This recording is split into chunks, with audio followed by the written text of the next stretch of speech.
All right.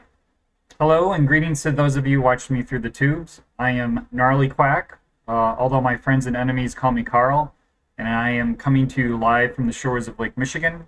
And today I'm going to be working on Dr. Strangetest, my testing framework for PHP. And the last few streams have been, I've been a little bit in the weeds of trying to improve the diff algorithm for the framework. Been more debugging than progress, really. But I feel like the last stream had a little bit of a revelation, and so I am feeling optimistic about the progress that can be made today. Although I think they say in the military, every plan, every plan. Oh, well, I'm totally botching the phrase. Every plan, something about every plan falls apart when it engages reality or something, or maybe it's the enemy. But anyway, not why we're here today. For me to try and remember analogies nobody else knows. Let's get into the code.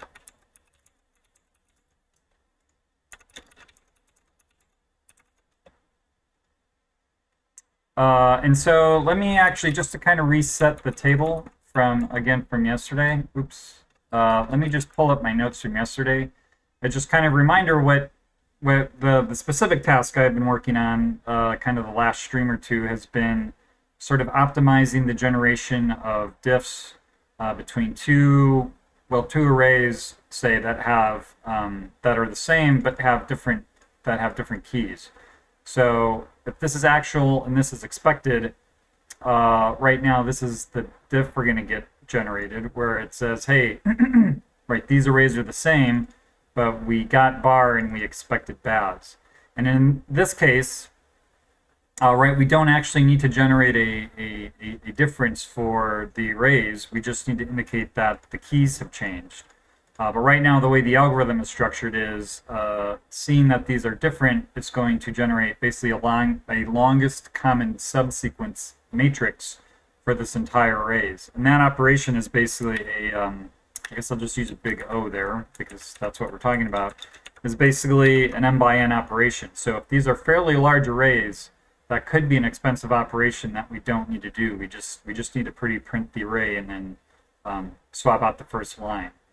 And this is all within a larger context of extending the framework's diff algorithm to handle not just equal, unequal comparisons, but also less than or greater than comparisons, because PHP actually defines meaningful, well, the PHP less than and greater than comparison operators, they're actually meaningful. They actually define meaningful operations against non-scalar composite types, mostly for comparing arrays. But the fact that you can do a less than or greater than comparison for non-scalar values sort of raises the question, okay, so how do we want to format, if a comparison fails, how do we want to format that? And it seemed like a natural answer to me was to, well, we already have this diff algorithm, so maybe we can extend that. So all of this has been going on in the larger context of sort of adding more features to the diff algorithm and supporting that use case. And as I said, I think I had a little bit of a breakthrough yesterday, or a revelation yesterday that I think might lead to a little breakthrough. But as we'll see what happens. But even if you don't actually, I guess, get some code written, or useful code written, having some sort of learning some sort of lesson or being able to further your understanding of something is still valuable. So we're going to go into diff here. I think things are still completely broken. I guess I can just run my test suite to make sure that is the case. Just make sure, the gnomes didn't come in overnight and fix my code for me. Okay, it seems like they only do that with underpants, but anyway, I digress. So the crucial mistake I made, and I guess the revelation I had, the breakthrough, the insight, was sort of not explicitly understanding or being aware of the difference between saying that a key value is irrelevant when comparing two values, not realizing that that's different between saying, well, the only difference between these two values is the key. And I actually had everything. I commented on this. I actually had everything working. And then I went and broke it all, not intentionally. But then I went and broke it all, not realizing that I didn't need to go break it all. In fact, this is right here, the breaking change. So just to kind of real walk through here, this compare values is where we actually get two values. And we decide whether the keys match, whether they match on key, or the keys differ, or whether they match on value, or the values differ. And it does this value match based on whatever operator we've passed in, which could be they're pretty much spelled out: identical, equal, greater, greater, equal, less, less, equal. So that is where this happens, and then this gets passed back to here, where then we look at the result of that comparison and basically say, okay, if we have a match, then we need to well, this calculates what's called the longest common subsequence. It's basically telling us, it's a number telling us, indicating how identical the two values are. And we say, well, okay, if we have a match, then it's whatever, not to get too much into the details, but each value that we're looking at has a cost, and it says, okay, the longest common subsequence is whatever the greatest cost is for the two values. Otherwise, if we have some sort of, so we don't have a match, if we have some sort of composite value, maybe let's recursively then perform this on that composite value and see if there's anything in common with those. Because maybe this isn't, if it is a composite value, maybe there's only just like one element somewhere in that value that needs to be changed, and then we're fine. So this should not, I believe, care at all about whether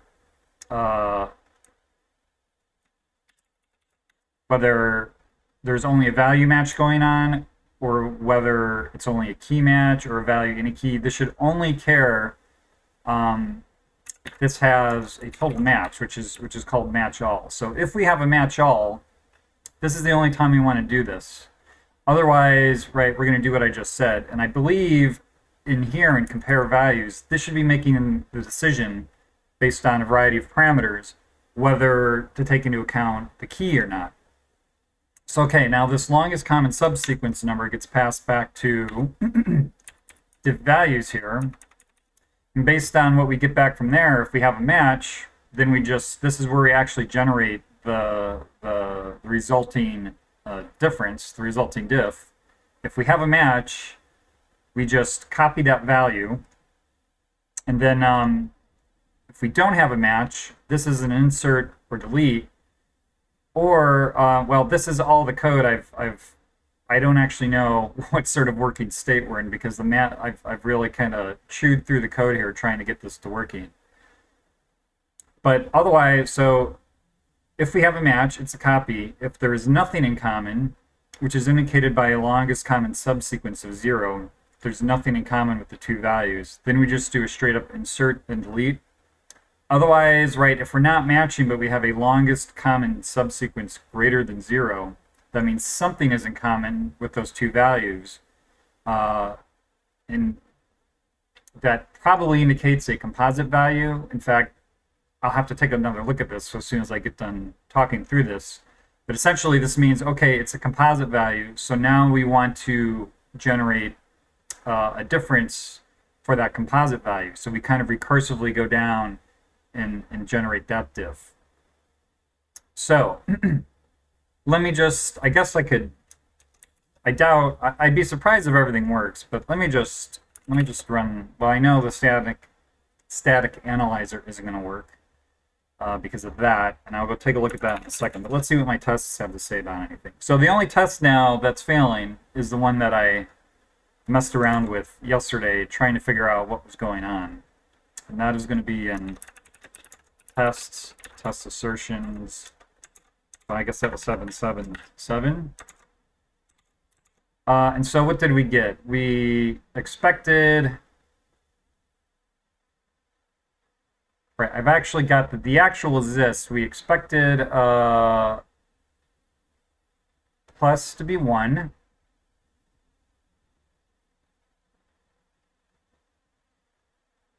See, reading a diff and a diff here, as I said once before, is a little dicey. I think, so plus is expected. Oh, right. So this is what we actually got. Minus is what we actually got. So 1, I believe this is just 2, 3, for actual Z, and I think we just want to put that like that. No. What did I... Oh, I have that in the wrong spot. Okay. So we've done it. I guess that is kind of the one annoying thing about this, is I didn't realize it at the time, but I had actually solved this like 2 streams ago.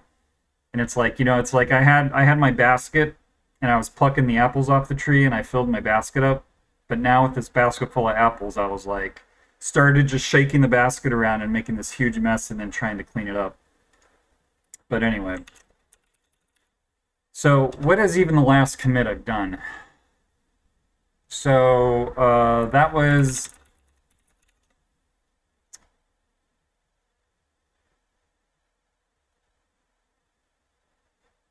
So we were caching the LCS matrices, basically. Fixing some tests. I believe that was as a result of pushing up my code to GitHub.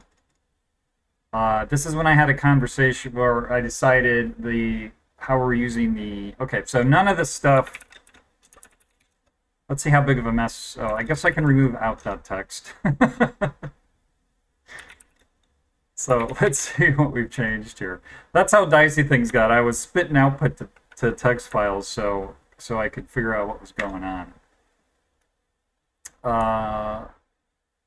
Well, I guess that is the first thing I can do. Let's make this pass. So that is on what, 1235.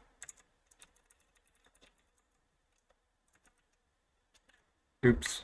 All right, 1235. Let's go. Okay, back to 1235. So what is failing? Access to undefined property loose. Why don't we think we have, where are we here? This is from loose.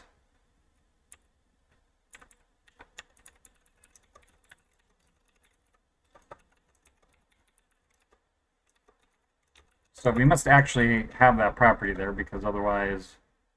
Okay, so now everything's passing. Now I can kind of go clean things up here. And maybe for that, I'll just smack this back over to the left here so I can look at the side by side. So one thing I guess I've decided, well, what line is that? Like 20, what's the saying? 22, I think? Close. So one thing I guess I've decided is we don't need to distinguish, right? We don't care about situations where only keys match.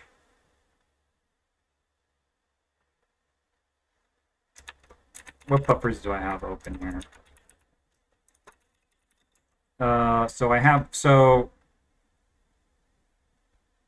Right, if this is a completely different value,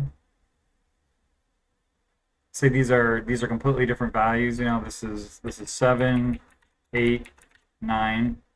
It doesn't matter that, well, right, it doesn't matter that they're both bar. We're going to want to format that. So that is, I believe, a case we don't care about. Which means I can just get rid of that. So match key we don't care about.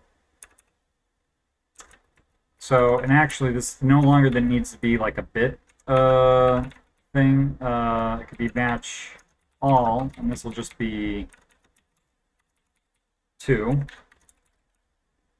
And do I use this? I feel like a better name for this, just to be consistent with my naming here, is match none.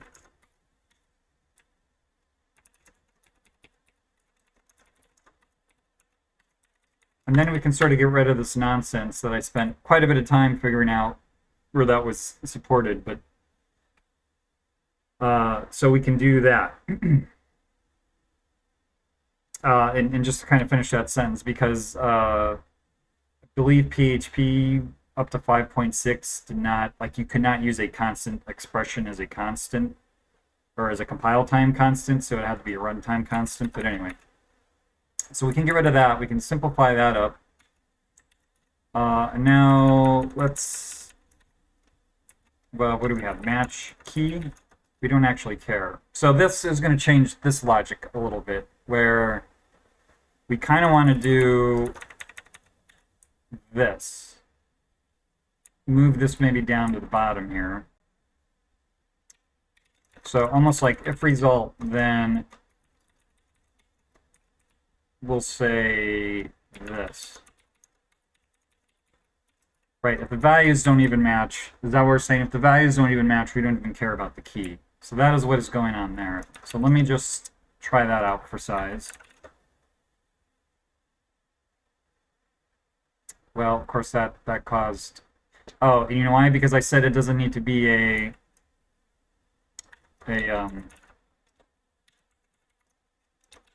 bitwise operation anymore.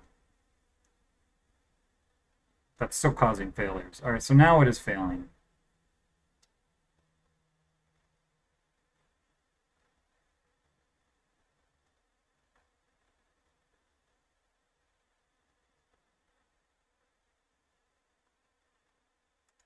I obviously made a change too quickly there.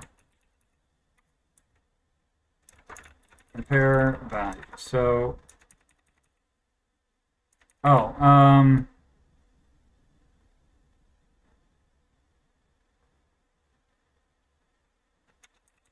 I guess that, right, this does not need to be...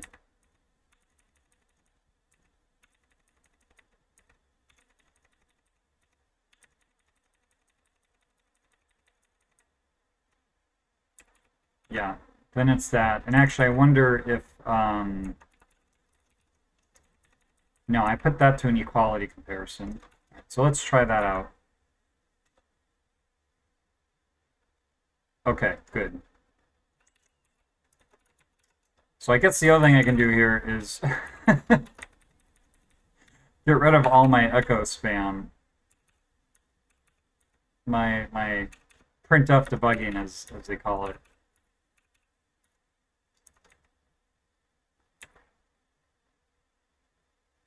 I guess that's an actual comment I want to keep.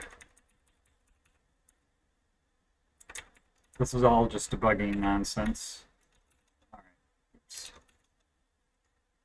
So let me, I did have some notes here. So let me just clear those up.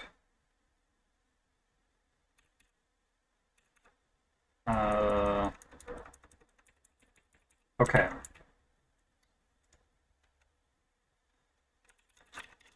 So now where are we here?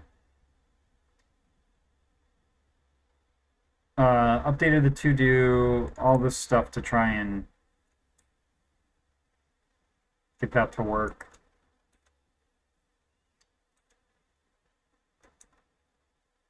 Okay, and then this I added to handle that. This is one of those things where this is going to be like a 50 line code change.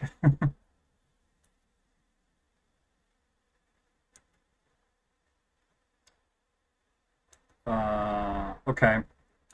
So that all looks, this is an util. Okay. So now let us come back in here into diff values and see what we actually need to do here. So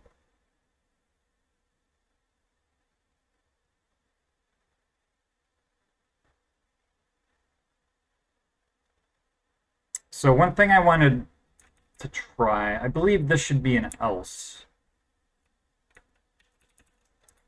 Because at this point, I believe it should either be from is an instance of a string value, right? What am I calling these classes here? Just string. From is an instance of a string, or from is an instance of an array, or from is an instance of an object,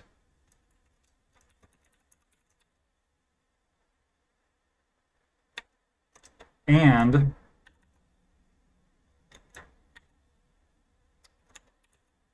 two, I wonder if PHP Stan is going to understand this, is a same type as from.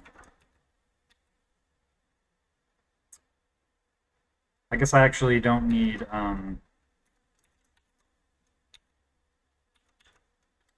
that.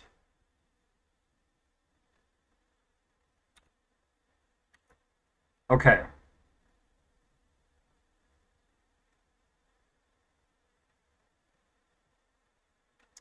So now if our match is a value match, let's just, like, this probably more or less works right here.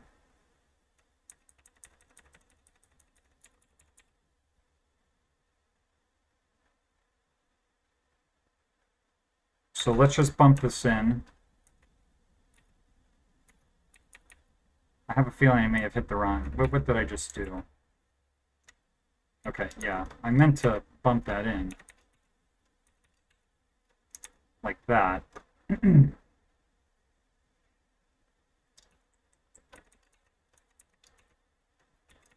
so let's close that up. Let's see what we have there.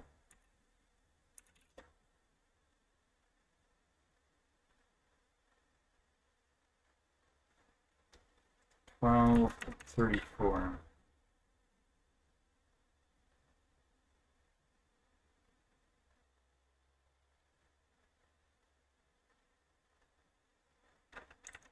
Aren't those loose?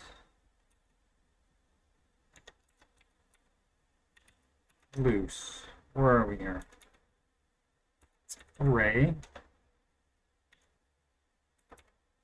No, object is okay. And what else do we have? Oops.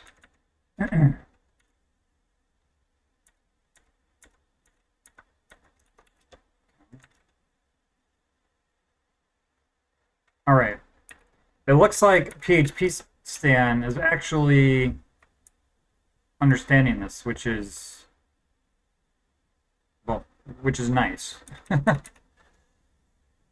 Okay. So the other thing this means is we can get rid of this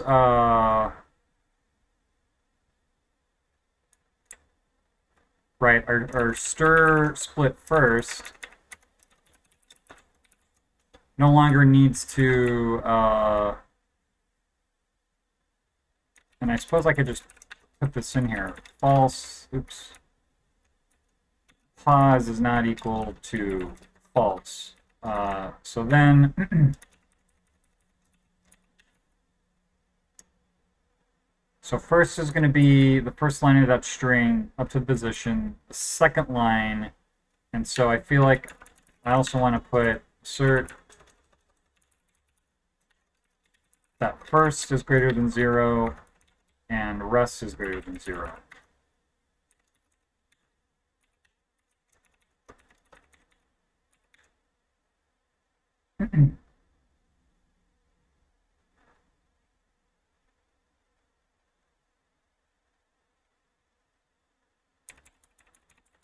And I suppose for that matter, I could actually assert that, well, yeah, maybe that pause is greater than 0. And this no longer then returns false. So this can go back to this.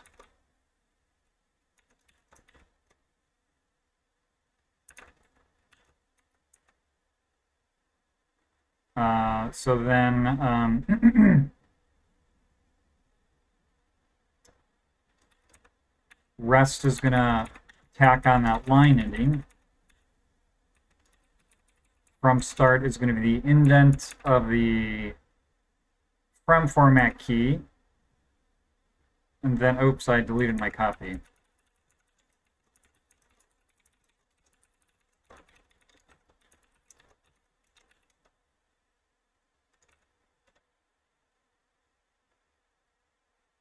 Cannot use array on, oh. Once again, not saving all my files.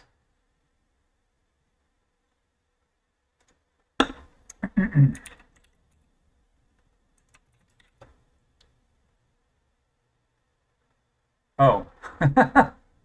I guess, wow, okay. Because it knows, I guess, that pause is greater than 1 here. It knows, this knows that first cannot be an empty string.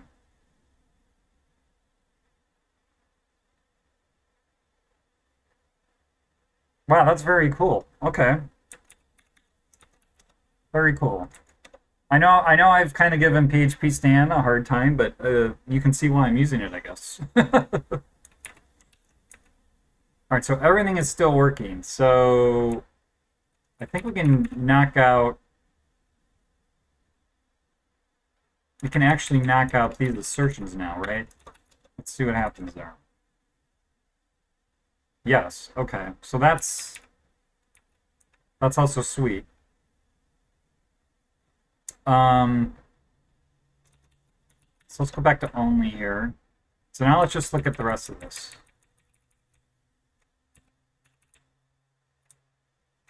And let's maybe throw a comment in here. If values match, then only the key is different.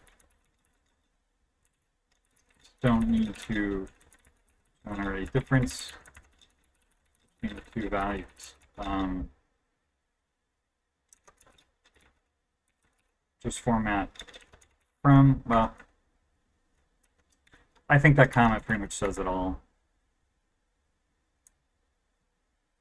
Now, well, let me just finish walking through this.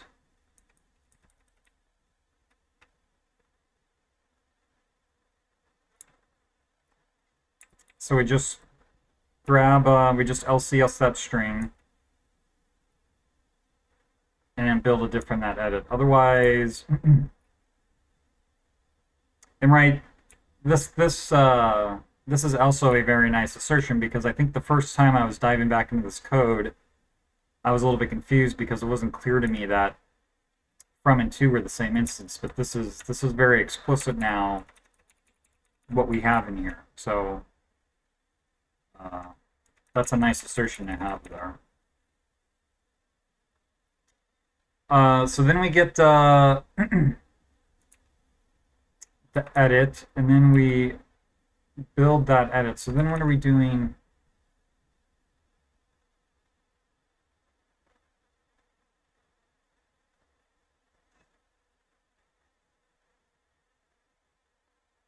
So we know, okay, so since they're the same type, we know that the end value is going to be the same.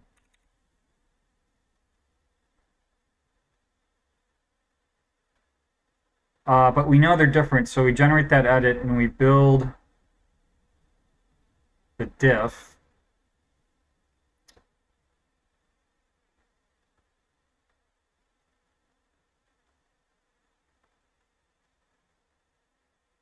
Of the subvalues, right? Okay, these are composite values, so we do a diff of their subvalues. But then we do a check here where if the keys are the same, and either it's an array or a non-identity comparison on an object, we can also just copy the first line. Otherwise, we've got to generate an object ID.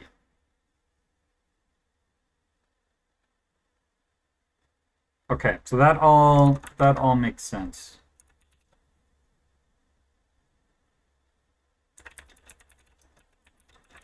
So let's take another look here.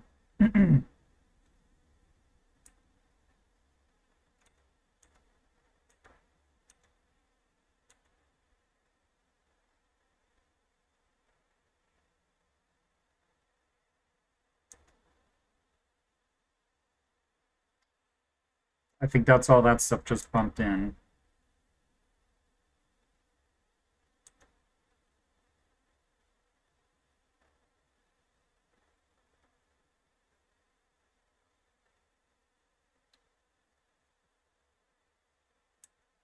And then this is the new, oh yeah, new comparison. We sort of rewrote that a little bit.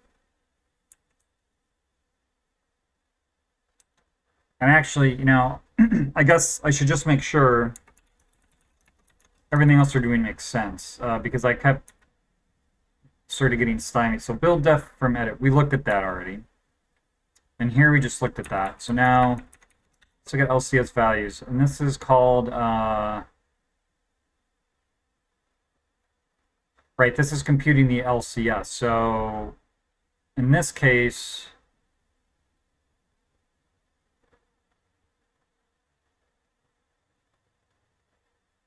this is actually generating the longest common subsequence matrix. So I believe in this case, right, we only want to do a diff match all here.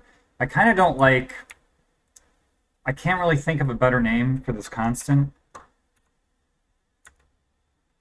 But I kind of don't like, sort of like this because I feel it's a little bit confusing that it's okay that only the values match.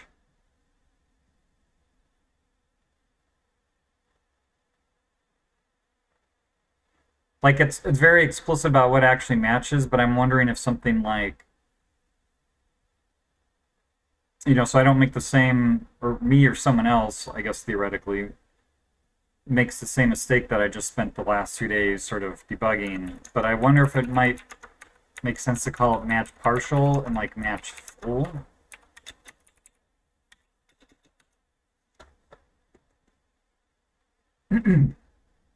Maybe I'll do that.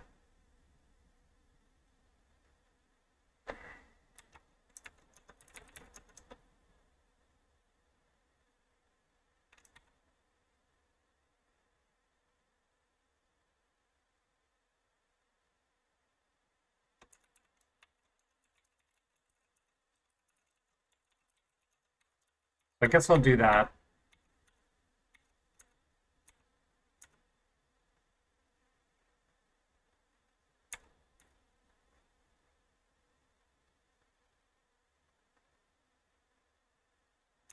And then we had match value. Oh no, I just match all, and that's diff match, what I say, full? Yes. Although I did not want to search on that, I wanted to search on that and replace that. Let me just make sure that I didn't break anything.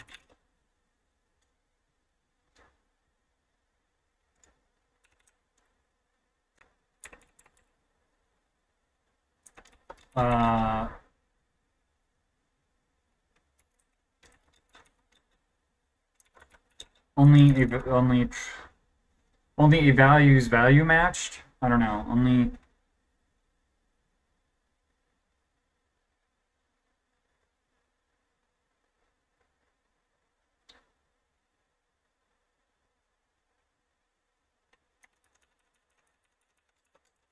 an element has matching values, but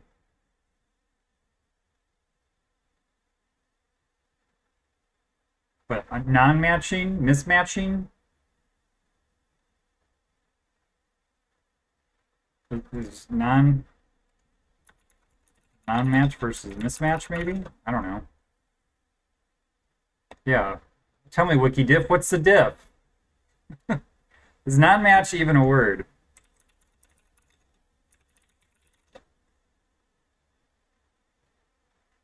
Your dictionary. How about everybody's dictionary? Okay, so has matching values, but not matching keys. And then here we've got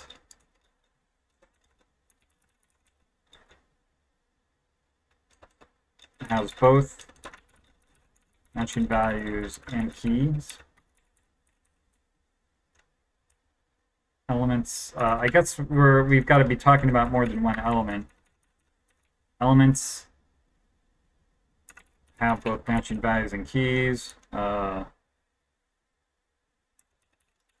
Elements matching values but not matching keys, and elements have neither matching values nor matching keys.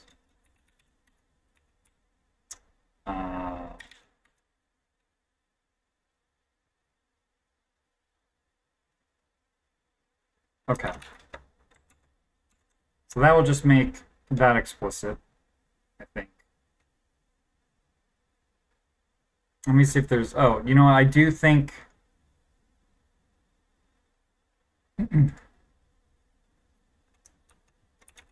so as long as I'm in here cleaning up,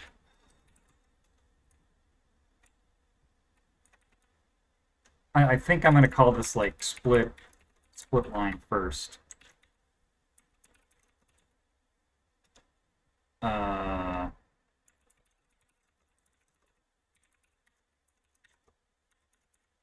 So that's the first thing I want to do, but this is kind of leading me to a deeper question about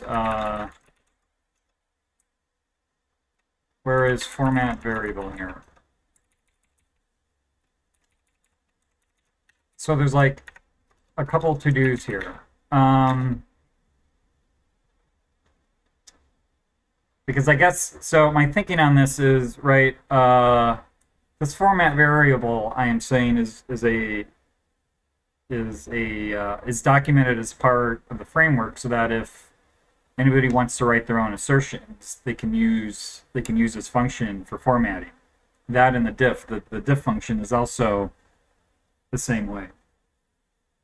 So the fact that this is like an official API function makes me a little sort of I don't know, right, like feel like I'm cheating here, that the framework then is actually not using this, but it's calling directly to some of these sub formatting functions, which I have made public to this file now because other places in the framework are calling them. But I'm not documented as an API, so I'm saying don't use these outside of the framework. So it just makes me feel a little bit like cheating to say, well, I can use these, but you can't. But the more generic function you can use. So I'm wondering, right, and I guess the two things we're really doing here is, well, I guess the one thing we're doing here is we're passing in this loose variable. And the only point of that is to know, for formatting an object, if we need to know, right, if we're doing like an identity comparison, two objects could be, they could be the same type, and they could have the same values for their properties. And so in a string in the formatting, in the pretty print, they'll look identical, but they're not, because, well, they're not identical. They're equal, they have the exact same values, but they're not actually the same object.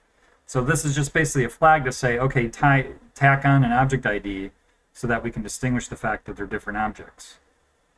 So I feel like that needs to be a parameter going in to like this API function.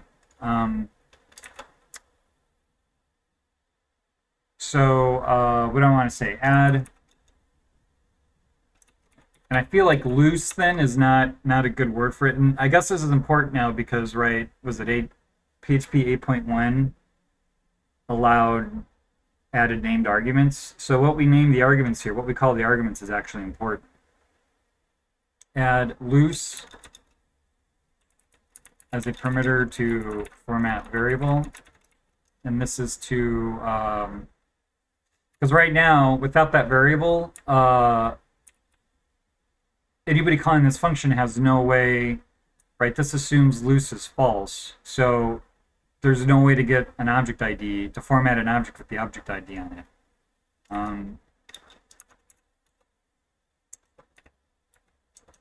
So what do I want to say? Format variable assumes loose is false, meaning there is no way to format an object using this function that has an that contains an object ID. Okay, so that's one to-do. I feel like another to-do, right? So it seems a little bit non-ideal to me that we're getting back this diff or this format string, and then I need this function to like pull it apart so we can well, do additional formatting on it. So I'm wondering if maybe we want an option in here to, instead of handing back the formatted string, and I'm actually not sure, this may just build up a single big string. It looks like it does. Because I think, I think in PHP, strings are not, like in Python, strings are immutable types. So this constant concatenating of strings is theoretically very expensive in Python, but I think in PHP that is not the case. So like in Python, you would just sort of like build up a list, and then at the end, just kind of join that list together. So that would actually be a change in functionality, but I'm wondering if that should be made an option. And an option to return formatted variable as an array instead of string.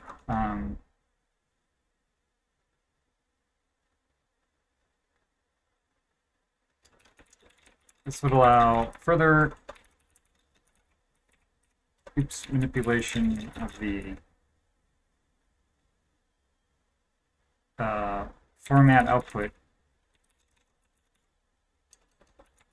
Like, for example, see split line first, without having to manually pull the string apart again. So I guess that's my comment there. And another thing I feel like, since the diff now,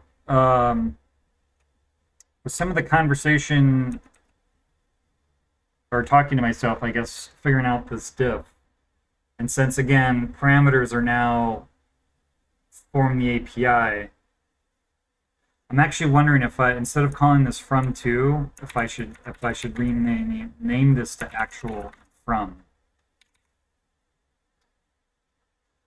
So let me just stick that in here as a to-do, because I feel like I want to be a little bit more deliberate about that than just doing that here. And plus, even though that's just like a tiny change, other than going through and renaming all the variables, it is like an API breakage. So we're looking at, like, we've already broken our API on the assertions, and now we're looking at breaking API and diff and format variable, I guess. So things are getting crazy. So consider renaming diff parameters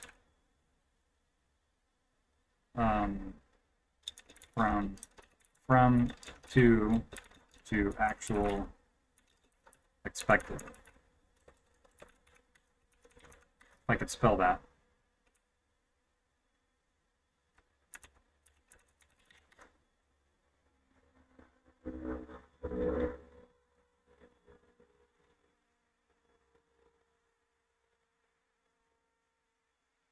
So yeah.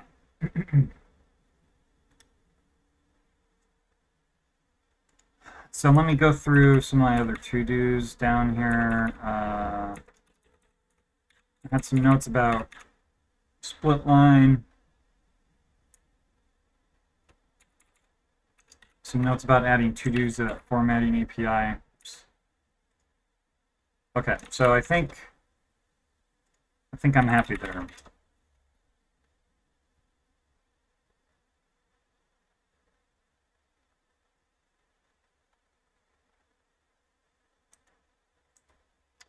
Just take another look here.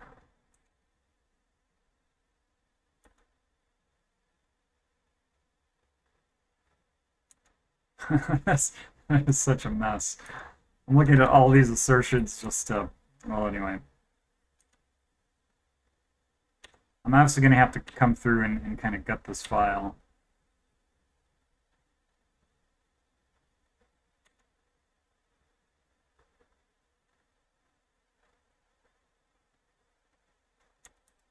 Okay, so with that,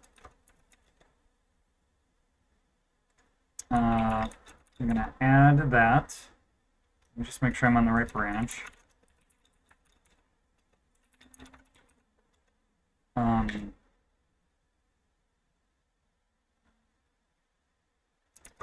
guess it's optimize formatting diffs for values and differ by key. For values only differing by key. So wow, it happened. It happened. I'm going to take a swig of coffee, a very cold coffee at this point. And I think I may, well, I'm going to finish my coffee, which I think means I'm going to quick use the restroom and also brush my teeth.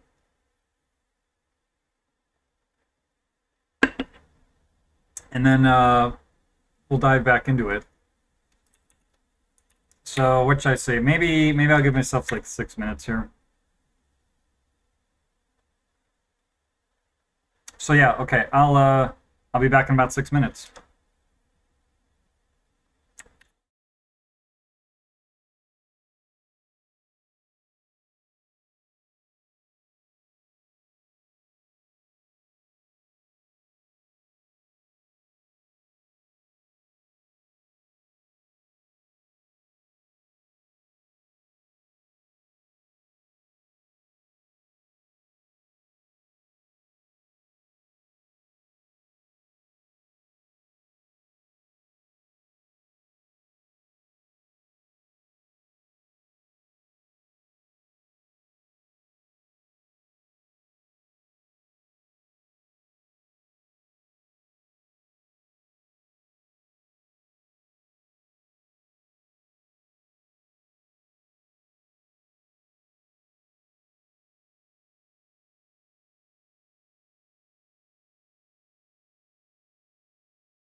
I'm actually fairly pumped about that. I mean, I guess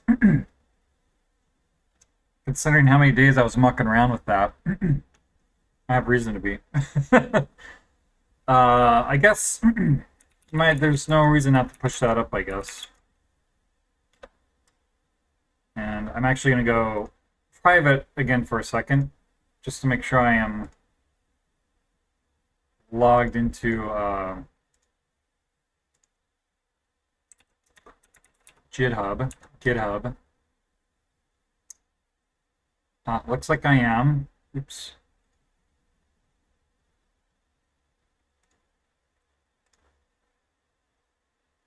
All right, actions.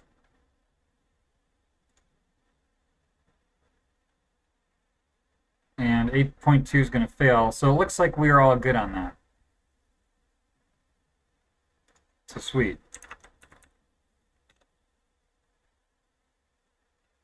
So, oh, wait a second. No. Why did that? Why was that canceled?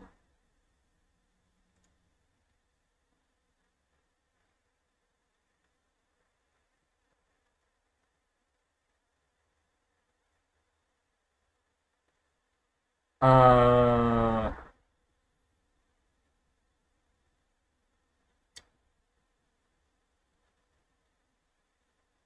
didn't I have continue on failure for 8.2? What the heck is my...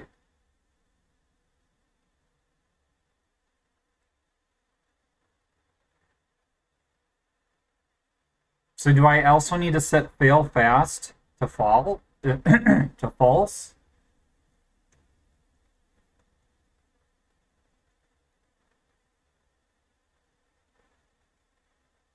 I mean, I was thinking I wanted to do that anyway because it's annoying to get, well, for this to happen. So what am I doing here? GitHub actions, continue on error.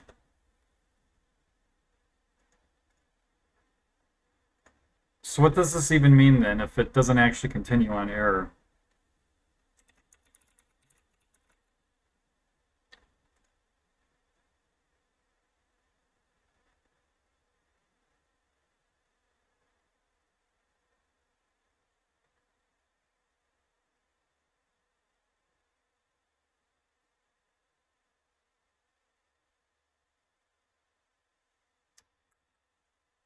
So I thought there was an example I yanked that from where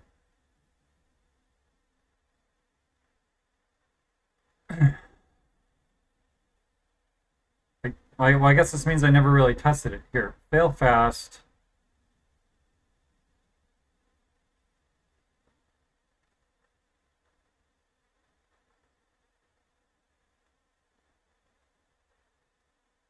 So if job ID, continue on error is true, other jobs in the matrix will continue running even if the job fails.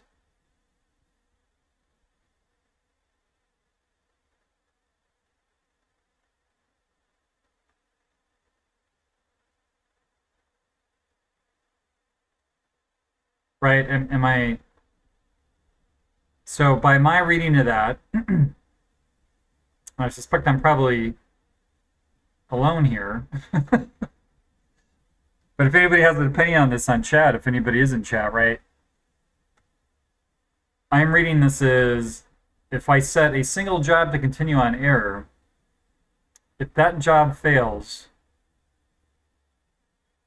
other jobs in the matrix will continue running, right? So I don't also need to go set fail fast to false, right? That is how I'm reading it. So am I just not setting... All right, let's see. Let's see if we can get an example here. So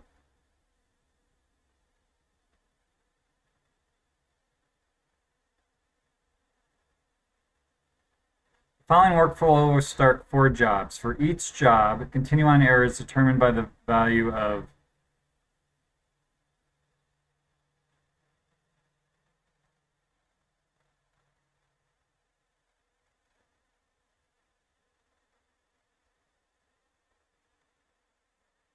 you know what, screw it. This is Where do I set fail fast? You've talked me into it, Microsoft.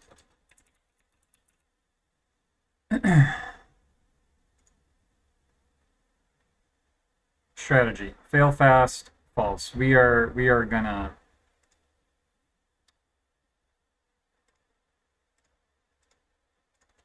we want all of our failures.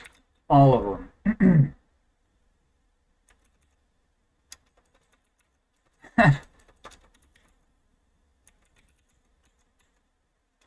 So strategy, fail, oops, fail, what is it? Just fail fast is false, and then I think we can do, well, if that's the case, then I don't even need this stupid include, right? This just goes in here.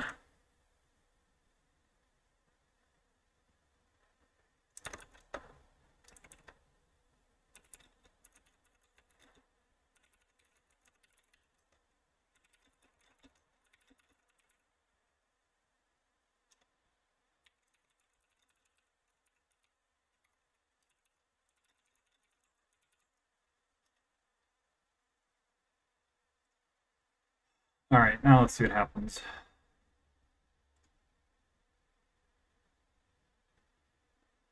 Why not? Oh, for Christ's sake. All right. Line 8. But I forgot. I probably forgot a comma or something, right? Let's see if I can.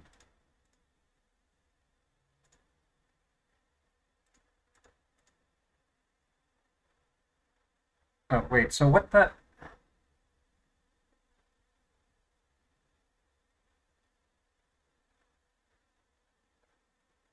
Did I just not indent not indent that correctly?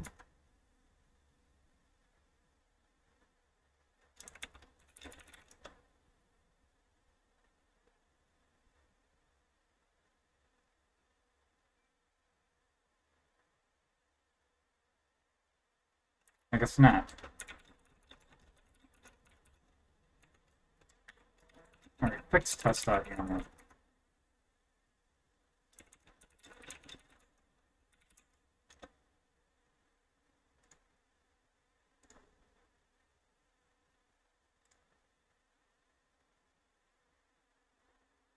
Okay, so that seems to at least be running. So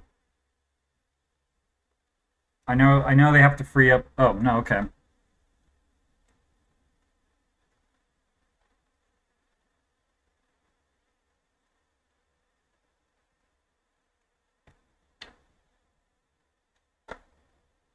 Okay, so everything passes. And I'll let that sit there and chew on 8.2. Okay.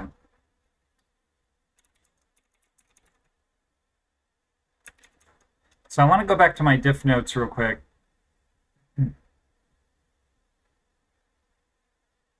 actually put in sort of what I just learned about. So for equality, every element in actual needs to change. Also,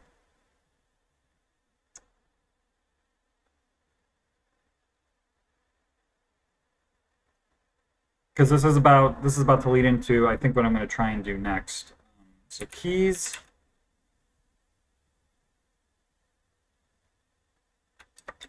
Key values only matter for lists. No, for non-lists.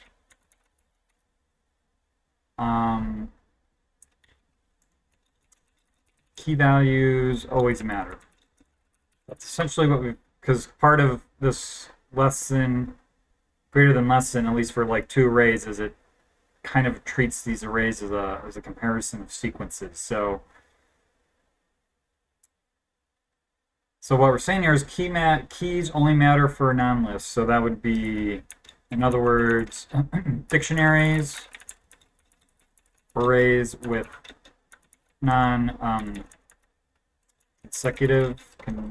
consecutive index numbers.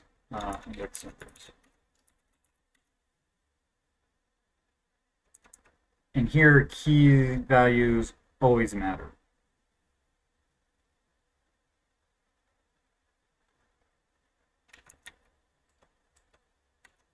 Okay. Now the other thing I wanted to check here was I made this sort of comment here where, or note, but I didn't really think too much about it, was so here the fact that 1 and 1 fail because they're equal does not actually determine whether this entire sequence fails. Because the fact that they're equal means, right, the next element could potentially determines which one of these is greater than or equal. So there's sort of, when is the condition fail? I guess the condition fails if we ever have or we can stop checking whenever we have a condition where the opposite is true, where, so we want 3 to be less than 500, and as long as we have equalities, we can keep going, right? If the overall comparison fails, then we basically need to check up until the point where actual, what were we going for? A greater than, where actual is less than 500. Sorry, if we swap these two elements here, we would just stop on the first element, because that's what determines, that's what actually makes the comparison fail. And if it was a less than comparison, it'd be the exact opposite. But I guess that would also be true for less than equal.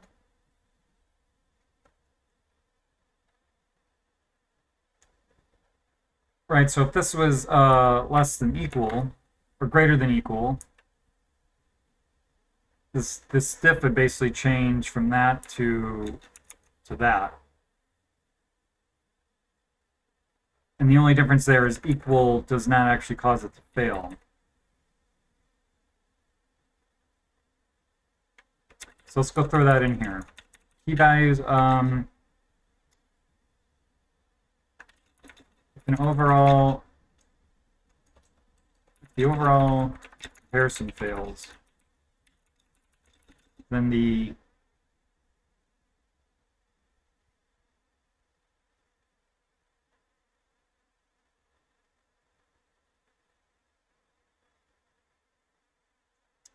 what do I want to say? Then to determine which element definitively causes the comparison to fail, it's the first element where the reverse condition is true. E.g., for greater than or greater than equal, first two elements where less than is true.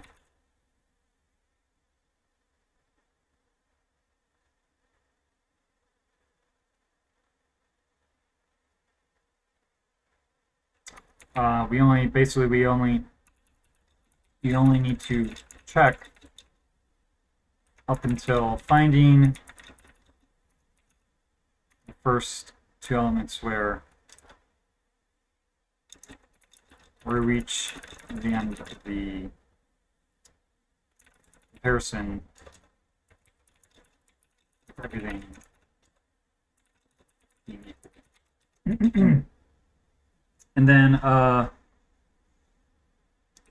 this is true regardless of whether or not the comparison is greater, strictly greater, or greater than equal. The only difference is whether or not equality is treated equal elements are treated as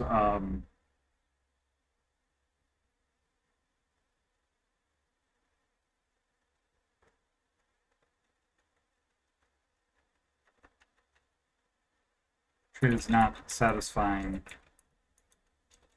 the condition. The overall comparison fails. Then to determine which element definitively causes the comparison to fail, it's the first element where the reverse condition is true. For example, greater than or greater than equal, we only need to check up until finding the first two elements where less than is true, or we reach the end of the comparison with everything being equal. This is true regardless of whether the comparison is greater or greater than equal. The only difference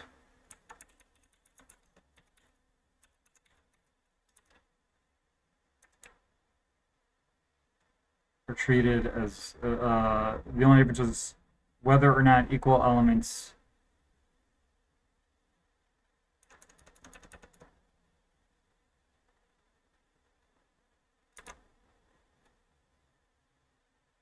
I don't know, contribute to satisfying. All right.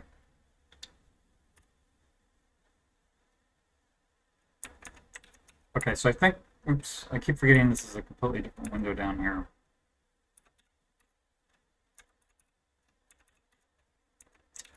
Okay. So that, I have a feeling that is all of our notes for sort of this final implementation that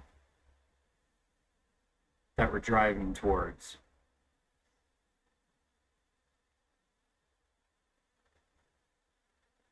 Yeah. I guess I'll continue to think about that as I move on. How long have I been going? I'm not gonna lie, I'm feeling not that long actually.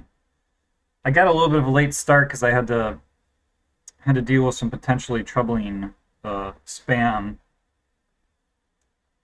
It's one of those things where it's like, hey, we've renewed your subscription and we're just going to auto debit your bank account. And it's like, what? And nowadays you don't know if somebody actually has your bank account. Of course, I guess if they have your bank account number, they wouldn't be kind enough to let you know they're about to scam you. They would just empty your bank account. But it was one of those things where I had to call my bank and be like, nothing's happening, right? Everything's thumbs up. But anyway, so all that is to say I got a little bit of a later start than I wanted, and it's kind of like cloudy and just it was raining earlier and it's muggy, but so I guess I'm just feeling a little tired. So the temptation is to kind of just go take a nap, but I think plus there's a little bit of a having figured out that thing, the stuff I've been troubleshooting for the last 2 days. There's a little bit of that like release, like yes, the fist, the internal fist pump. But then afterwards you're like, oh, okay, time for a beer or something. But anyway, I guess I'll push on here. Because I guess the next thing I'll do is treating whether or not this one here, whether or not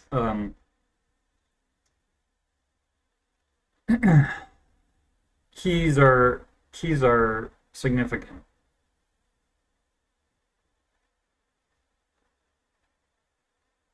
Just rereading this to make sure. I'm not so certain about this user override. I guess we'll see. But anyway.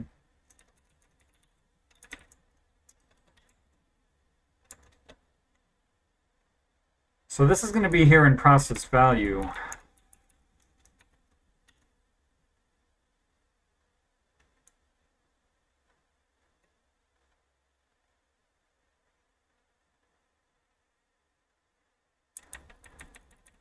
So what are we doing with this key?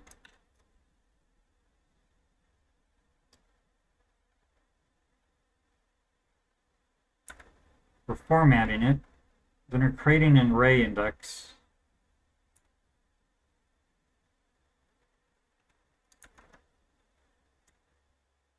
So I feel like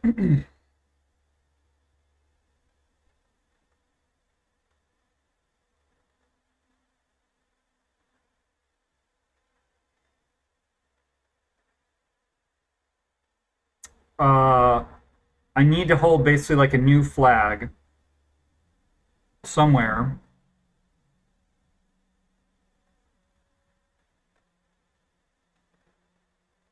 And I guess it's actually for, right, it's not for the array itself, it's for all the sub-values, but a new flag that indicates essentially whether or not it's in a list or not.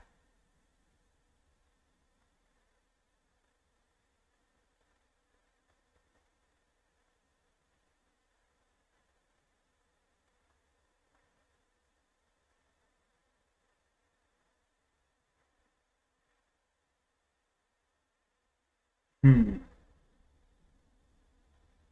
And so there are two possible ways we can do that. I guess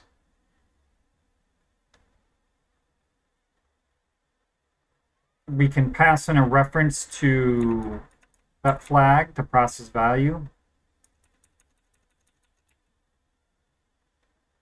Or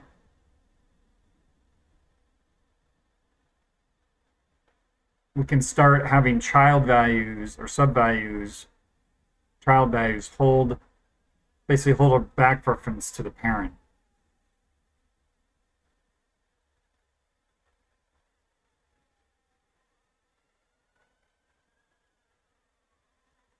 And what do I think about that? I guess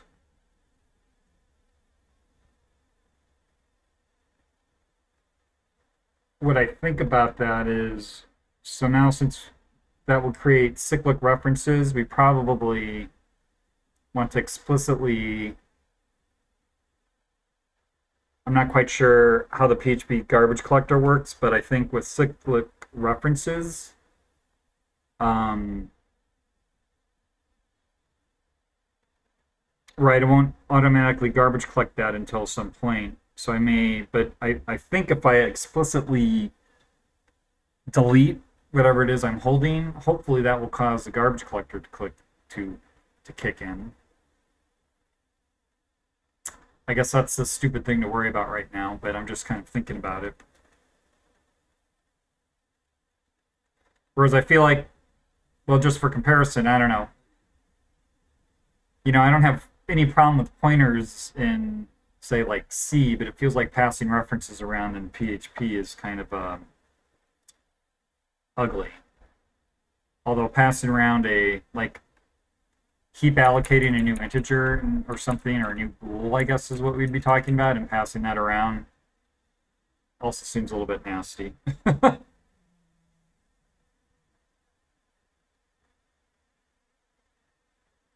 I kind of feel like the easiest solution would be just use that reference. So what would we do? We would say something like isList equals true, maybe default to true, previous index equals -1. So and we would do something like if key equals previous index plus 1, and previous index equals this key value. Otherwise, I guess it would really be something like isList equals false. That's basically it.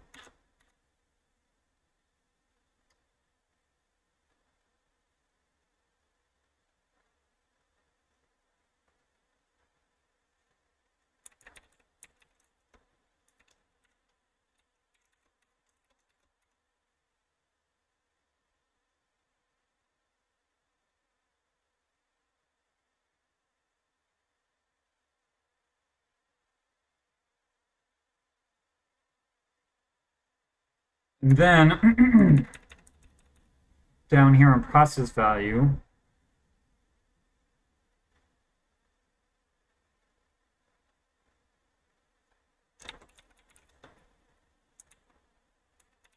function process value. So what is all this stuff? We've got the key. We actually generate a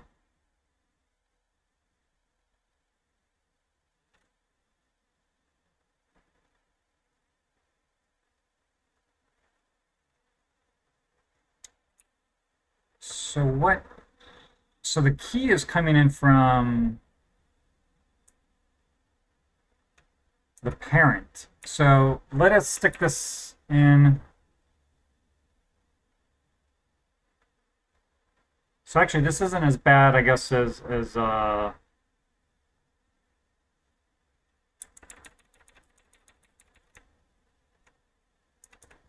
thought it would be. So never mind. Oops. So what we really just need here is like a public bool, not called bool, type bool in list, I guess. So we don't actually need a reference. We just need to set this afterwards.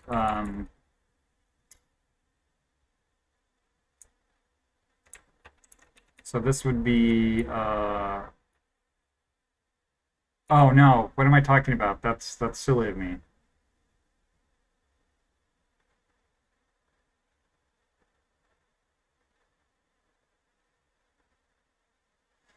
So I guess I would need to pass that in here. Unless. So this is going to be where's the constructor?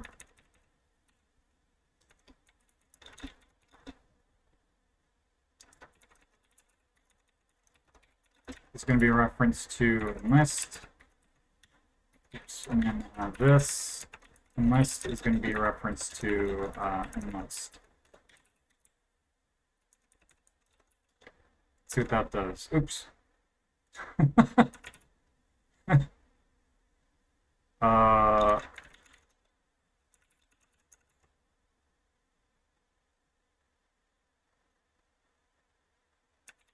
Well, whatever. Well, I suppose I should. Okay.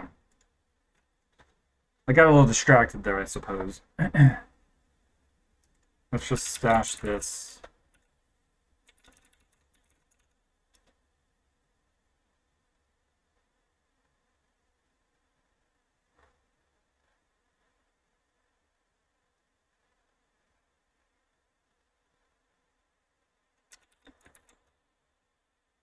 What is it? Squash? Let's check this out.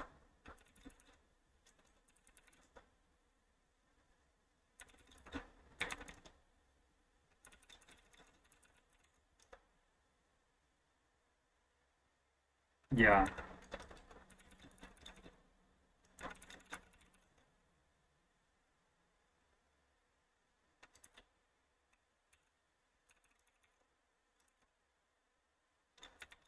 You're not.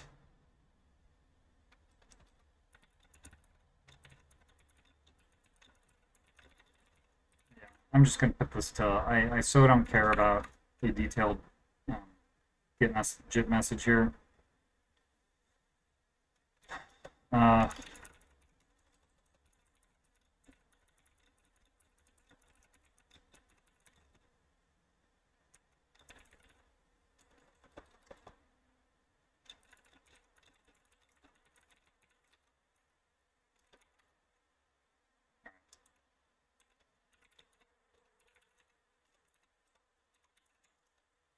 so now we can get.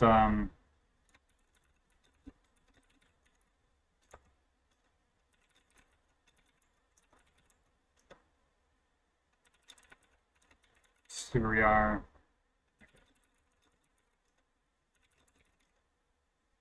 Okay, so let's make this. Now, of course, I forgot something somewhere. So this is in 243. Me and semicolons.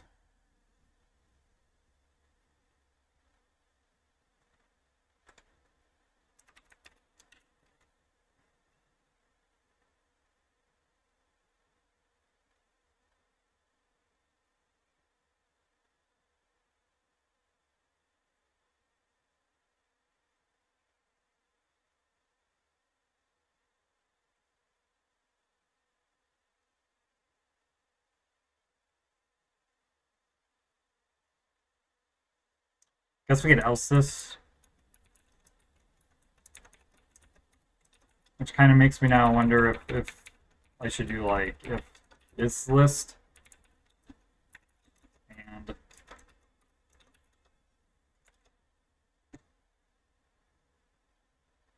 all right.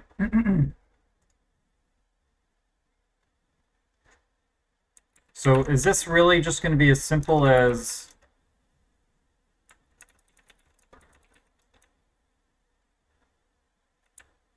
so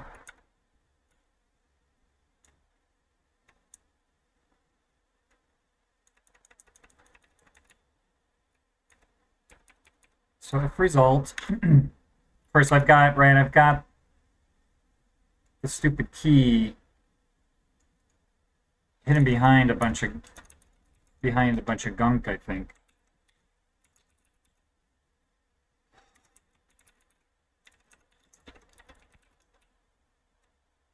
Key returns the value. All right, is there any part where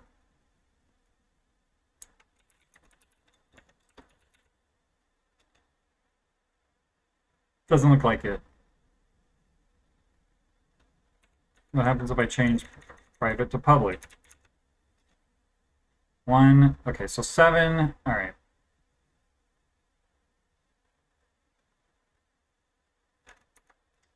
So interface, I guess key, oops. So just to knock this out.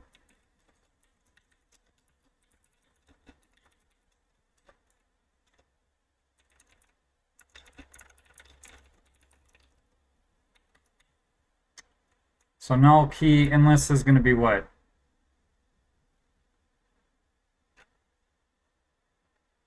I guess false, but if it's a null key,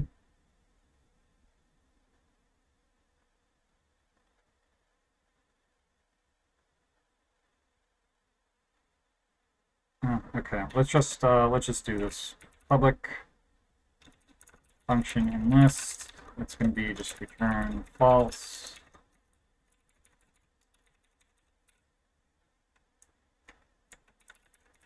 Base key. Oh, implements key. Implements key. So we got a null key, array index key. So that's going to return this enlist. And I think property name is the only other one we have here.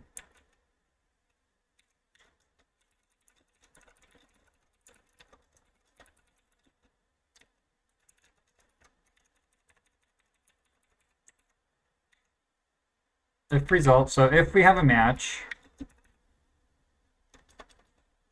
so I guess we only need to do this if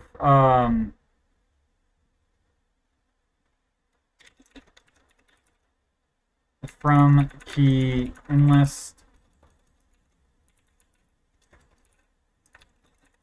and to key enlist. Don't know why I needed that. So if they're both in a list, or the two keys match, we'll just set diff match to full.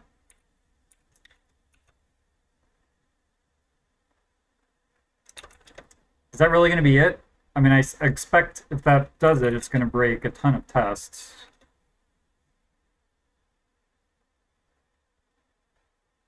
Constant this not found. Well,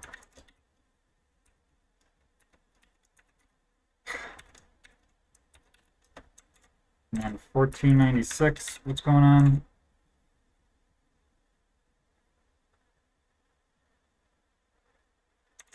Oh, that's right, string parts don't have keys. Ugh.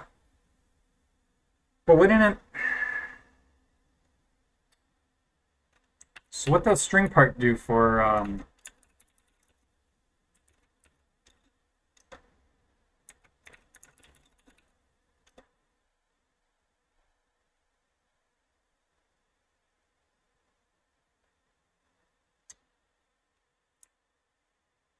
I have no idea. Index. I don't know what this index is in here.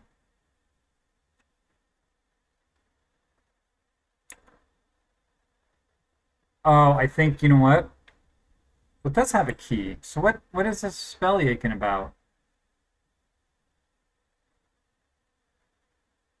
Oh, it's belly aching because it's an interface.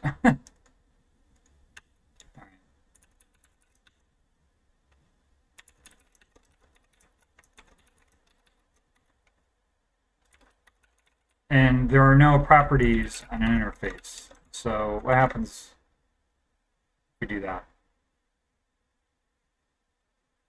Wow, everything passed.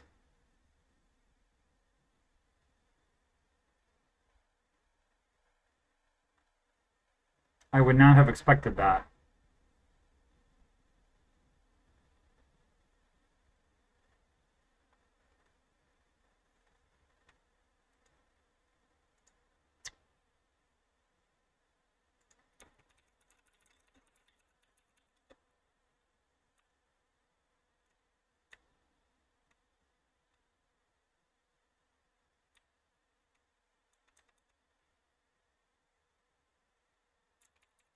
That is because I passed in the wrong variable.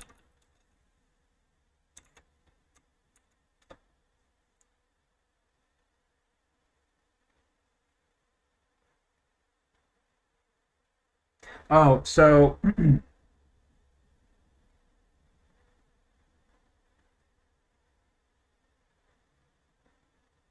okay, so that takes care of the comparison side of it.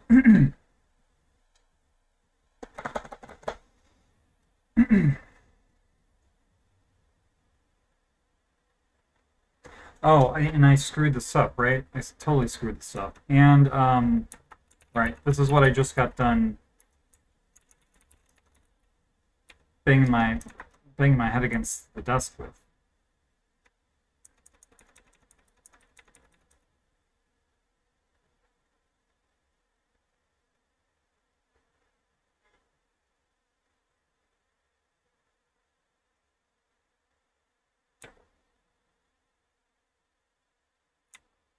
So maybe what we'll do here is compare keys equals false.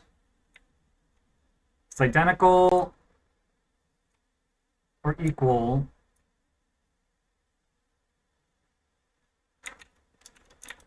compare keys equals true. So diff less equal, this is all true. So if result, okay, so and then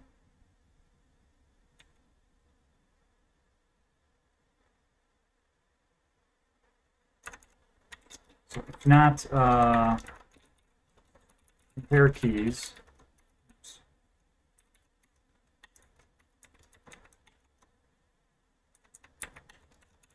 compare keys equals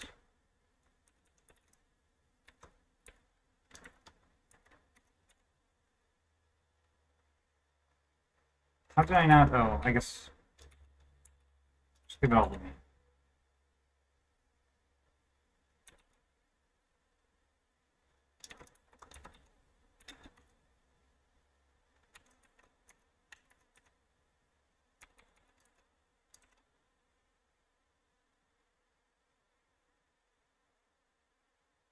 If so now if we want to compare keys,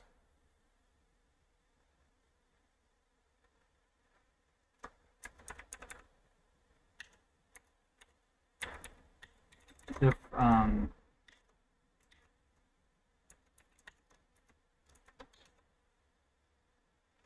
don't know why getting a little parentheses happy.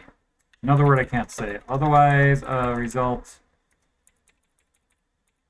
Actually, I guess this is just if not compare keys, or so.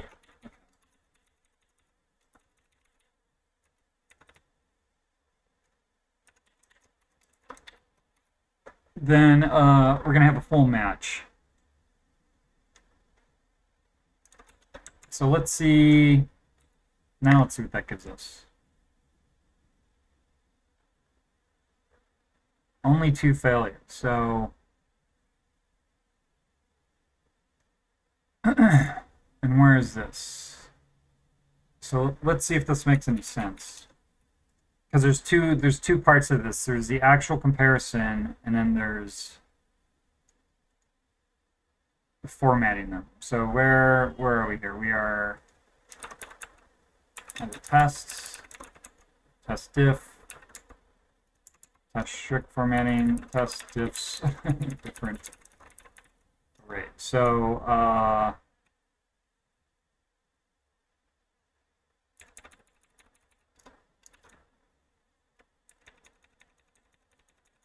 so I guess this is what we expected.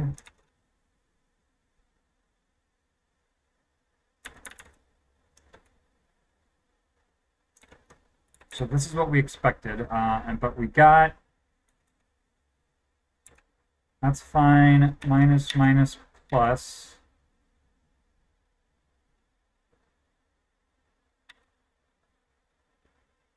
And then, no, wait, actual was, so actual we got,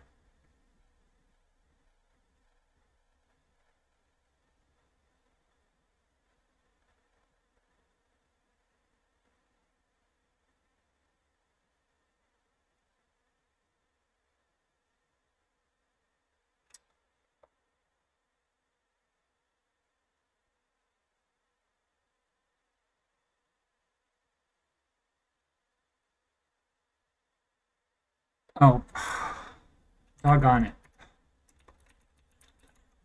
That's right, all my,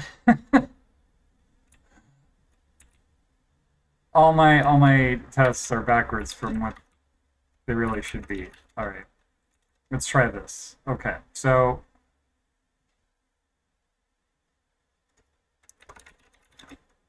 where's my new, did that just delete that?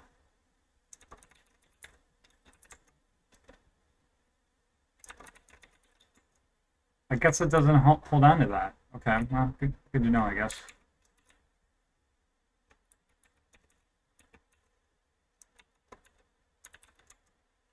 Until I try and quit maybe, and then it's like, hey, yo, you've got all these buffers sitting here.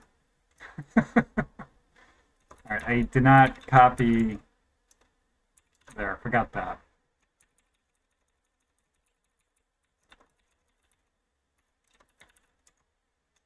Okay. So now this is telling me I expected. Oh, this is different objects. Okay.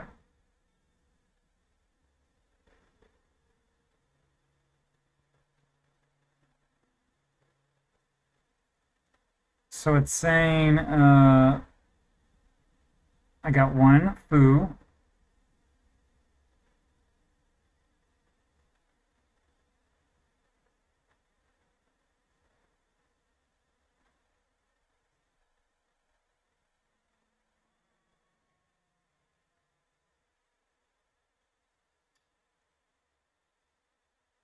How are these different?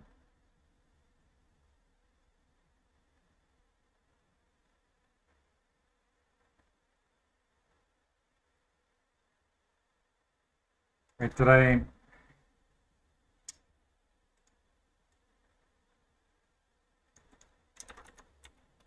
Like I said, reading a diff in a diff can get a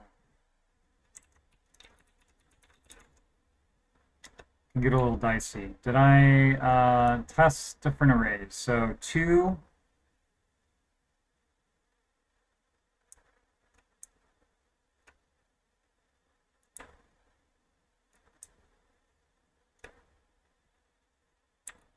Oh, wait a minute. Okay.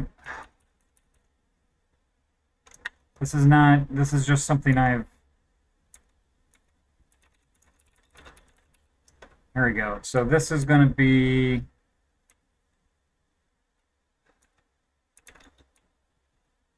Actual expected. Okay, nothing's ever easy, I guess. Although, I guess the nice thing about that is that will now fix all of those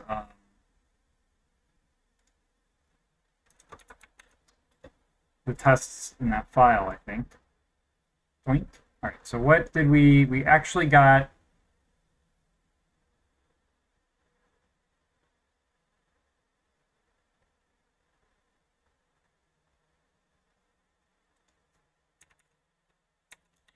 think instead of trying to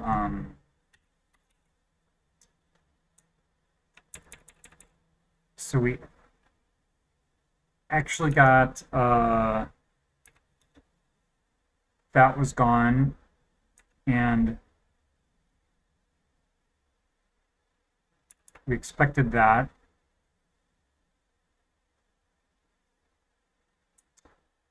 And we also expected, and we actually got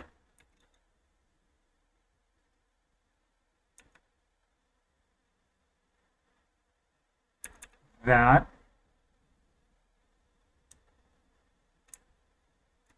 So that is what we got.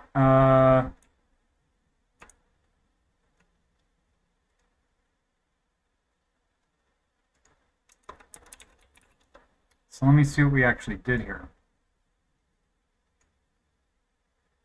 Oh, well, that was real useful of me of them. I guess I need to figure out how to update, refresh the screen or something.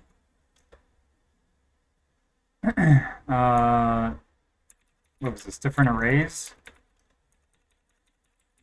So essentially what this is telling us is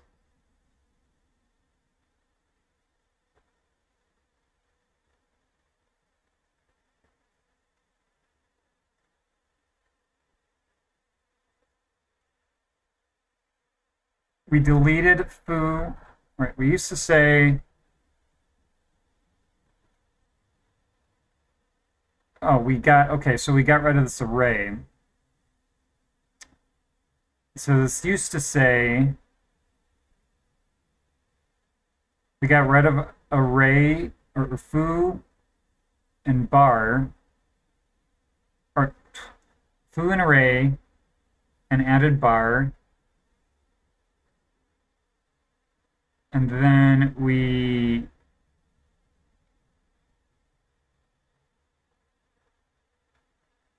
this array moved from 3 to 2, index 3 to 2. And then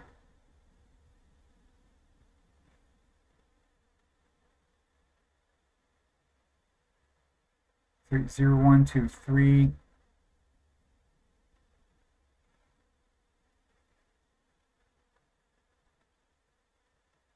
Oh, and then we stuck this array in here. 4, 0, 1, 2, 3, 4. And this went from 4 to 5. And same thing, 5 went to 6. And this is strict, so yes, this would change because it's different object ID. So what it's saying is we got rid of foo and array and put in bar, and then this array was actually unchanged. And then 3 and this array got stuck in, and then we changed this line, and then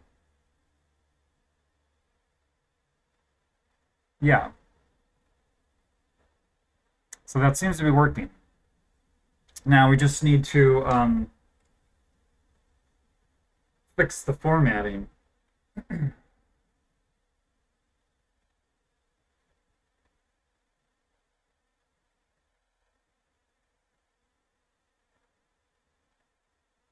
Which that actually may be the trickier part, because I think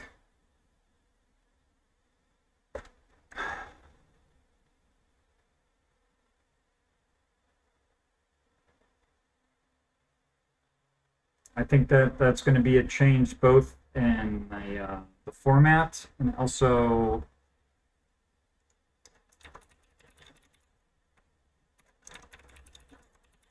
so I think change both somewhere in here.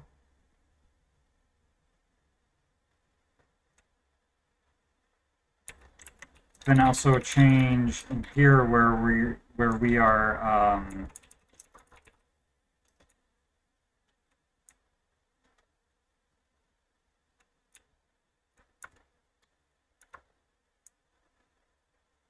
like here essentially.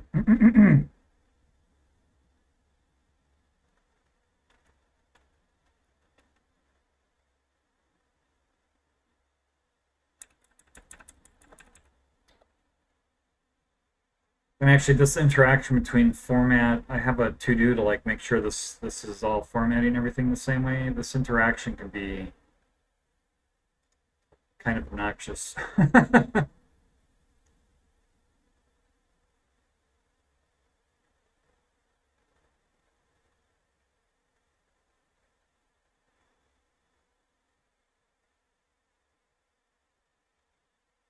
Although if keys don't matter,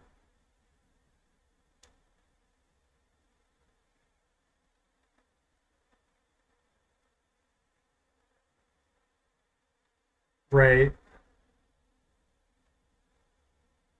then you can never have a partial match. We'll either have a full match or no match.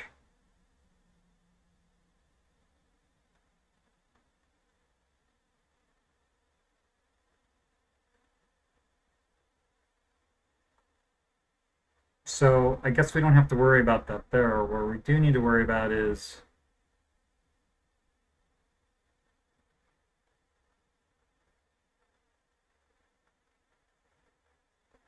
in this building diff.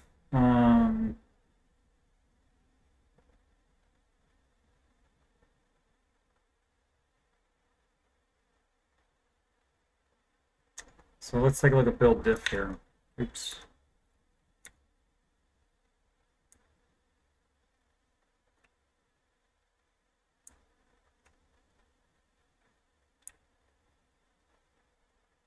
And I have a feeling everything's going to boil back to this format value.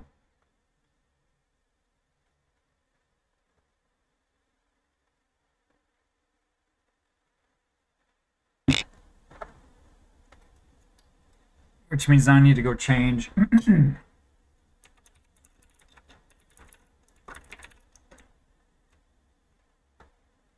Or do I?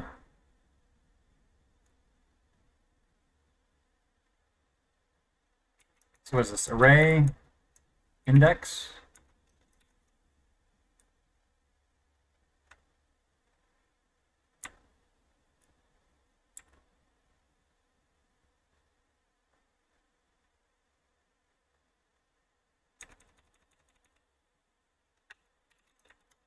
I think this might just be like if in list, just return, you know,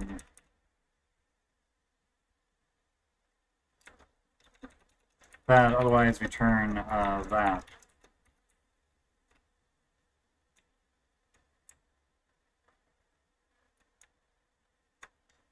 I suppose we always want to return the key. I don't know. Never know until you try, I guess.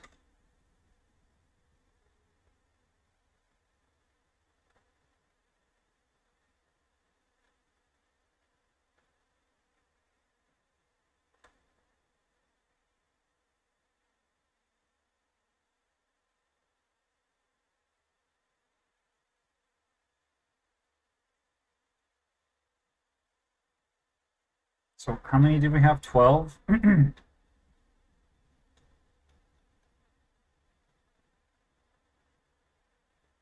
Let's maybe just take this from the top then.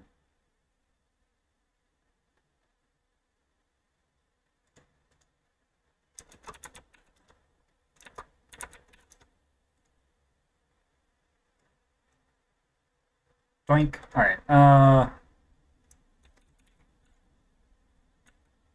Test. So this is going to be loose formatting.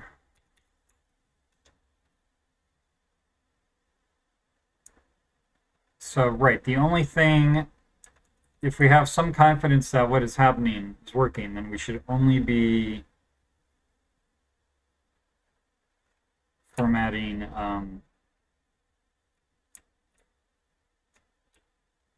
or we should only have a difference in arrays. From to expected. Right. So is there another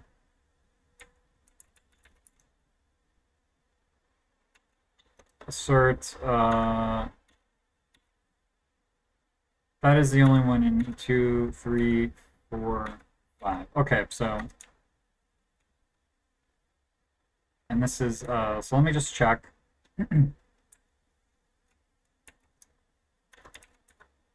Actually, not test.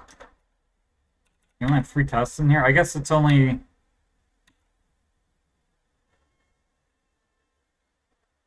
Oh, I like that one there. I just didn't care. All right.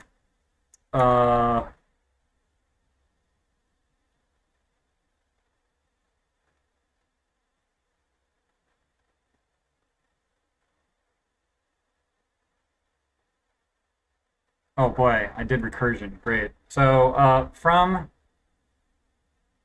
So I had a reference to from under the end of from. Why do I have 2 twos?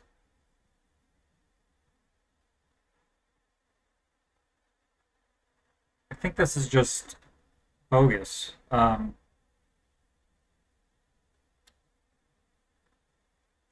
probably had this to help me write this out.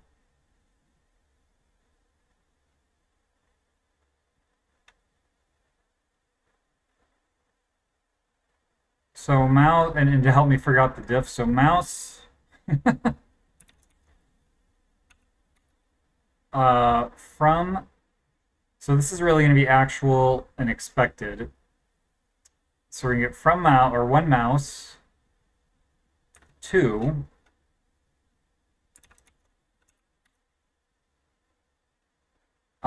zero, 034. Okay.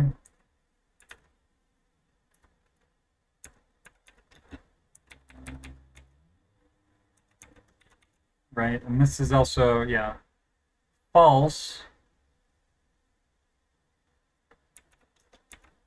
false,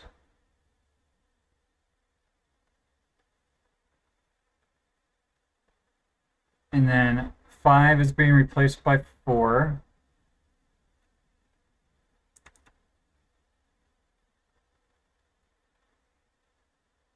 Yeah, so that, and that. So 5 and from go away, and that goes to... So we should have 11 failures now? No.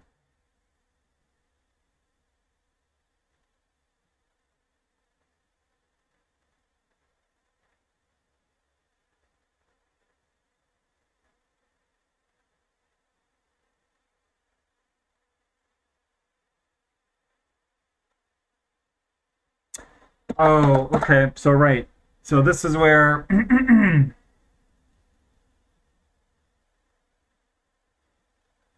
yeah, I need to go update my format function as well.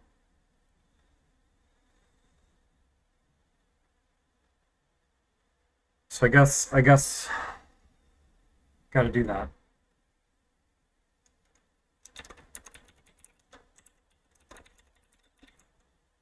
So what is this going to be? Format array, I guess. So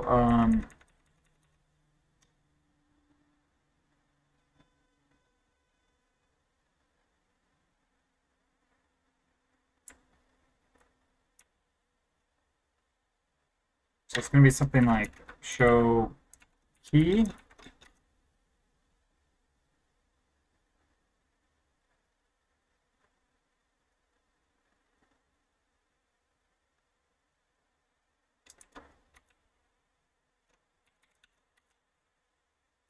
So this is going to have to include plus.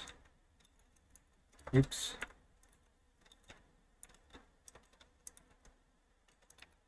Otherwise, something like that. And then the key is going to go...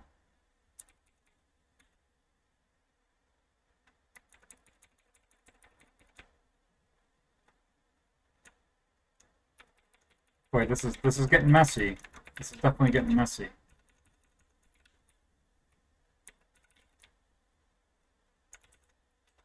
Show key. We're going to have to pass show key on, I guess. Loose. Show key. So that means recursive variable. Oops. Show key.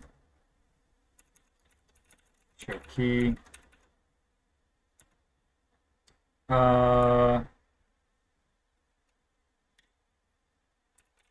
True, I guess. show key.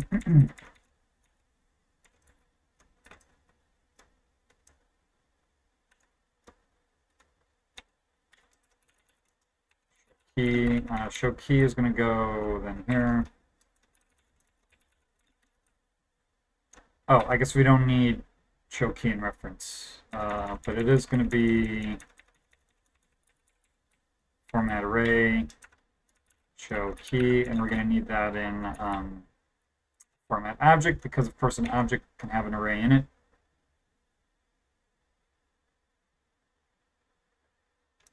So let's start there.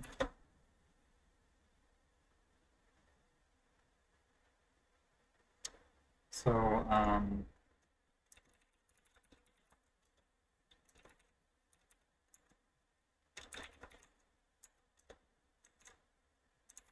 $487.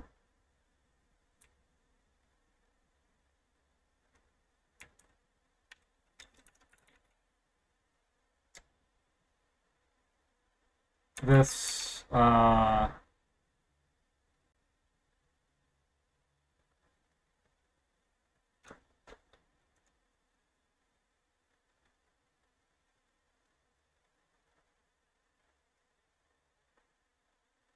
this actually may not work.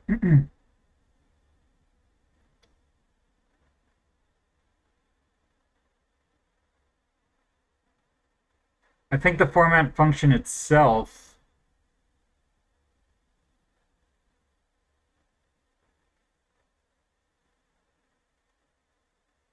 is going to have to figure that out.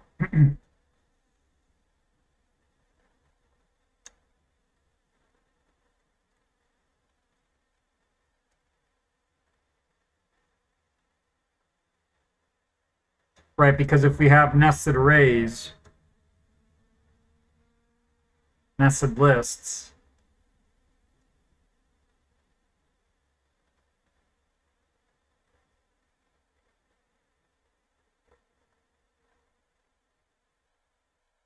right, we're not going to be able to pass in a variable saying whether or not to format that.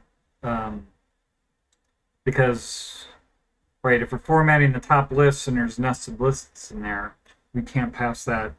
We're not going to be passing in a variable saying to format that list, or to not, or show the keys, to not show the keys for that list.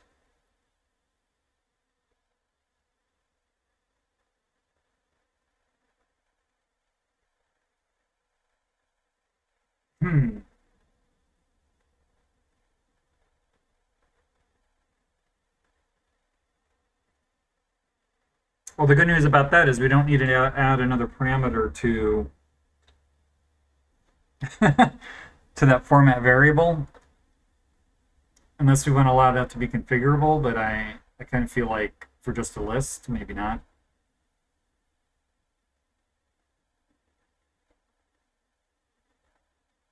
And I suppose the cheesiest way to do that is to just do like an in-list check in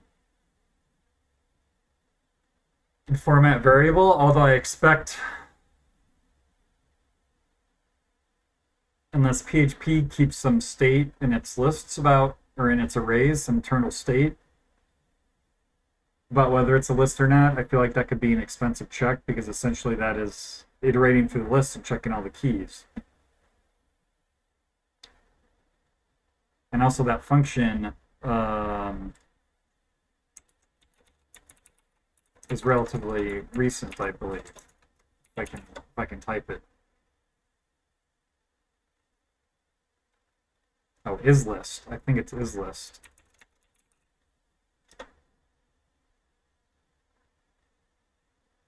Arrays list. Yeah, so that was only introduced in 8.1.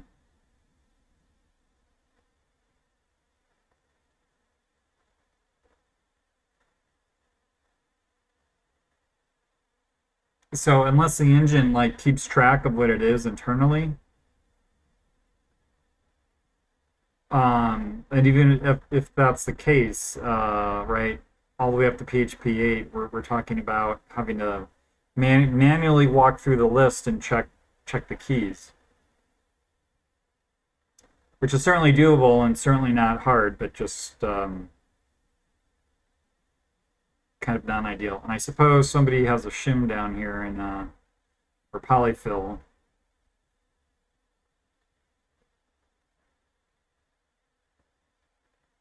It only creates a single pass. Well, I would hope.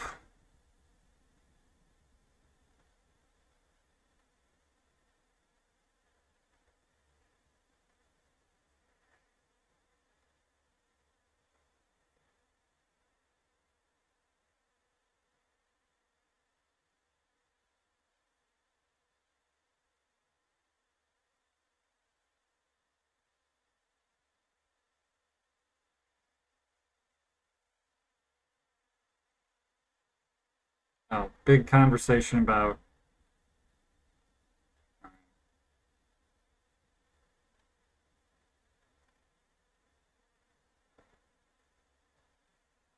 I don't know if I believe this benchmark, but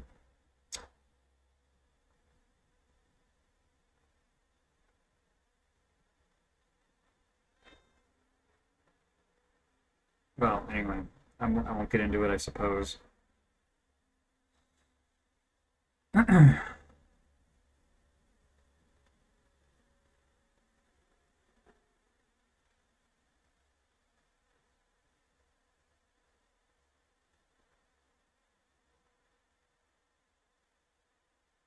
Okay. I think I might go refill my water.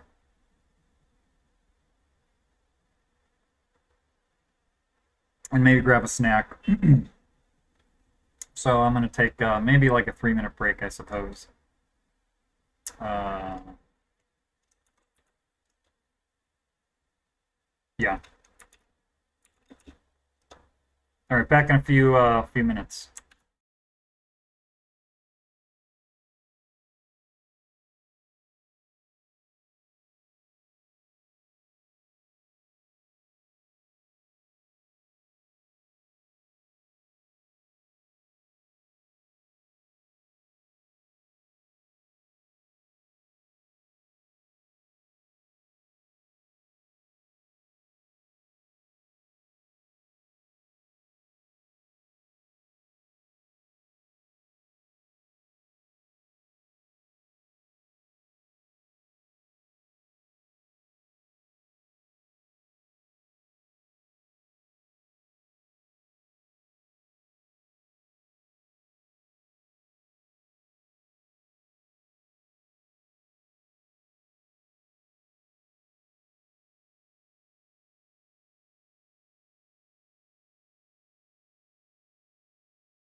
All right. I even managed to eat a banana. So that was a pretty efficient break.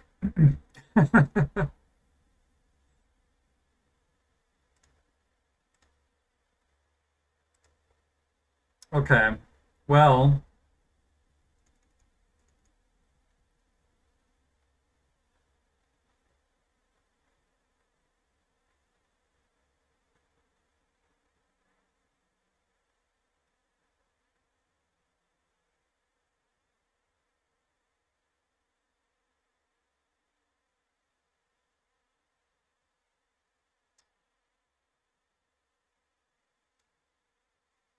well, that might actually make some sense. Maybe. Post increment.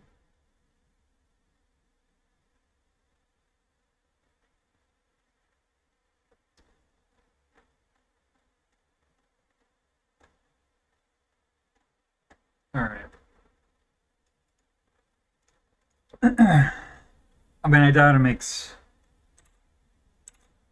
I can't imagine that it actually makes a significant difference, but oops. All right. So what did I just? All right. So first, I guess we have to create this polyfill. um, and what do we have here? If not, so I guess we'll stick that here. If not, function exists. Array is list. Files equals array is list. And this is, of course, going to be backwards compatibility with 8.0, include implementation, array is list. So now I need to edit source, array is list. And let's pull up real quick. Oops.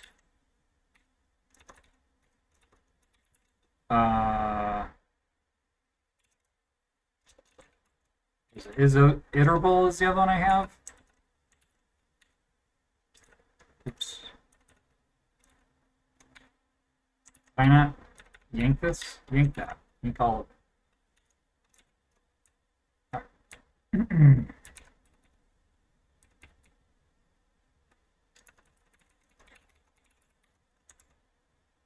I just double check. Greater than equal to, so 8.0. So this is gonna take a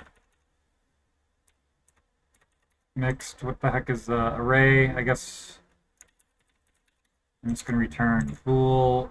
So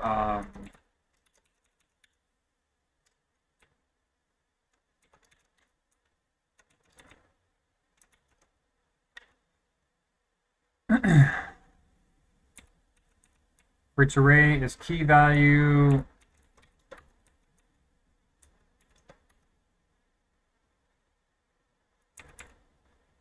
Plus I, if key does not return false, otherwise return true.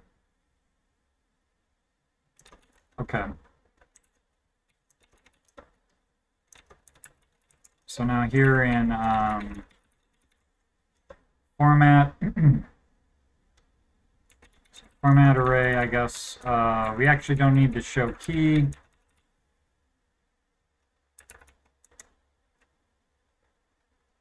Instead, show key is going to equal array is list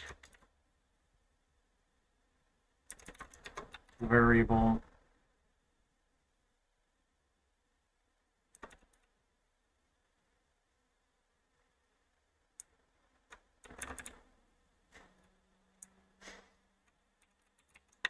Format recursive array, we don't no longer need show key.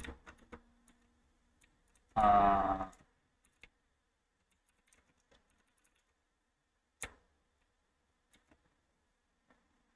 what happened to format recursive? Okay, don't need show key anymore.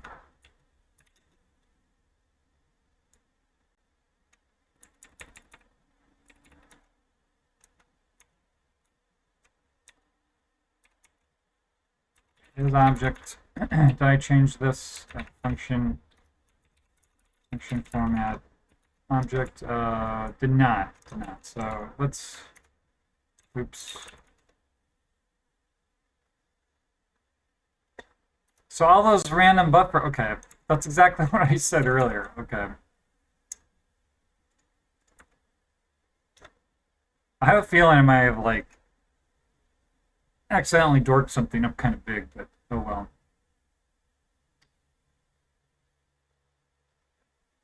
Diff 487.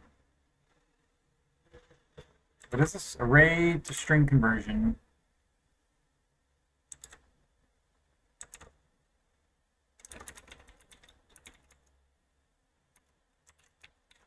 Okay, what happened here?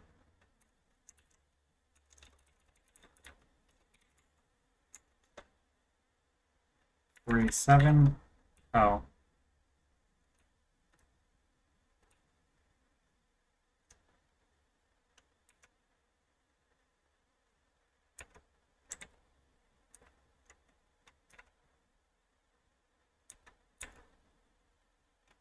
I'm a little confused why. Like I was obviously in the middle of typing something there and then stopped, but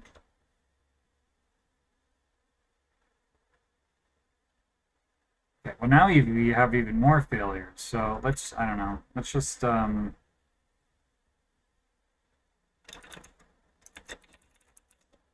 feel like doing that.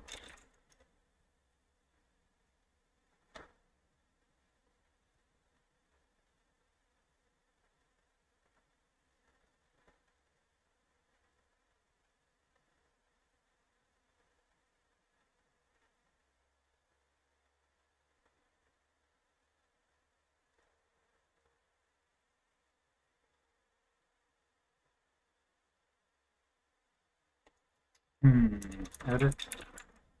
That looks like something is breaking that should not be breaking. Blink.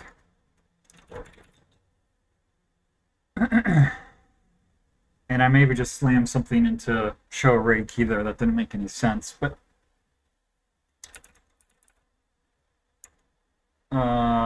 test format variable. Where are we here? 82.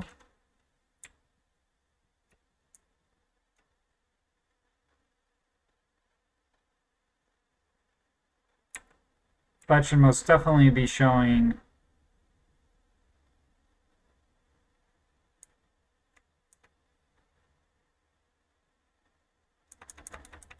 okay, well, so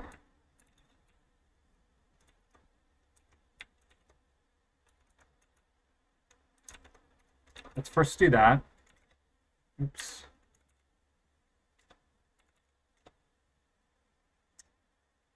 So actual is 1, 1, 2.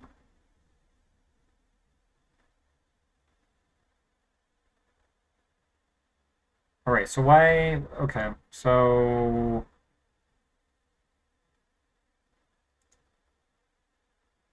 oh, yeah, so I got this exactly opposite looks like. So format, so show key is phrase list, do not show the key. All right, let's see what that does for us. Now I have even more failures.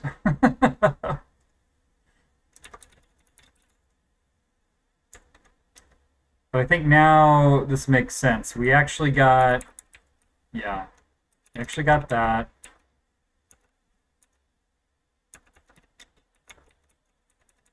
And that, right? Yes. And then handles cursive, handles recursive array.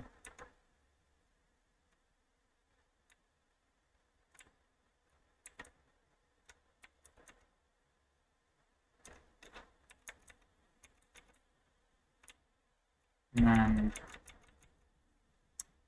I think that. And then, okay. So how many fails do we have? 18. Let's just make this. Something still failed there.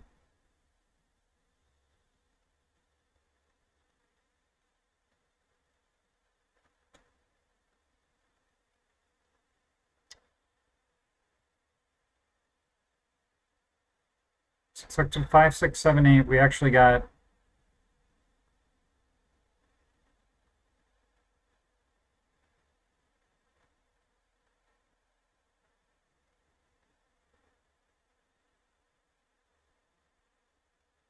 oh, all right.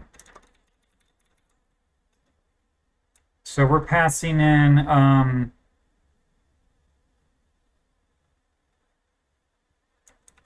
yeah, we're passing on this key. So okay, key equals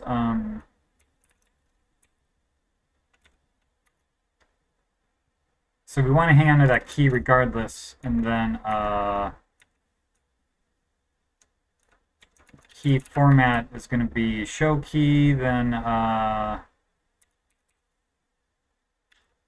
think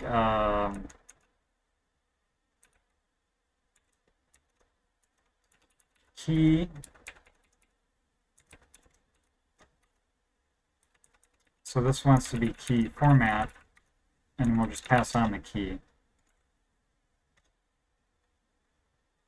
Okay, that fixed that one. Guess we'll just go backwards on this. So edit tests, test assertions, where are we? 1109. So right, all the indexes are gone now.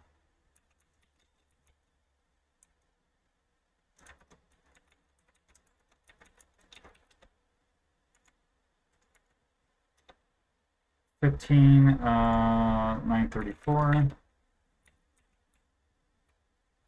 So I think it's just.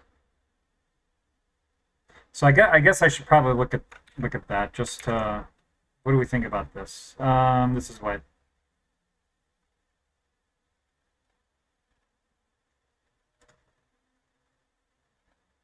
Yeah. Okay, that looks all right.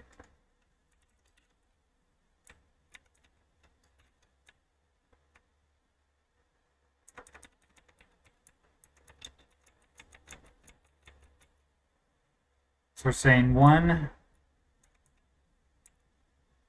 take out the 500, add the 3, 5 is fine, 2 is fine, take out the 5, add the 2, all right? 10, go.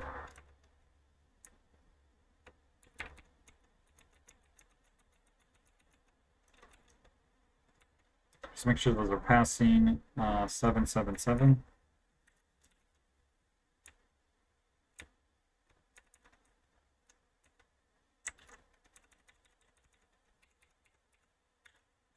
Okay.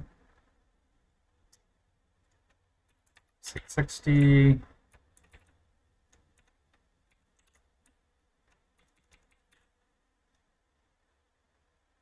$537.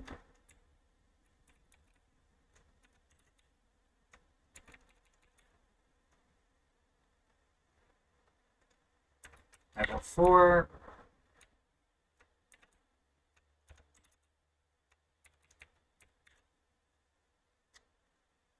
$262. I am not going to be able to do that one so easily.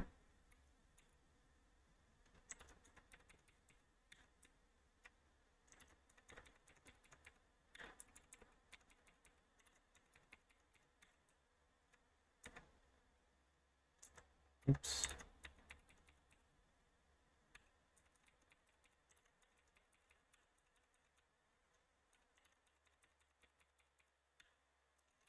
Make sure that actually.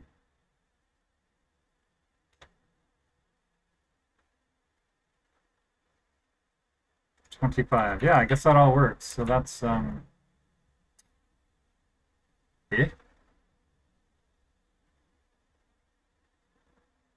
Oh, 81. All right.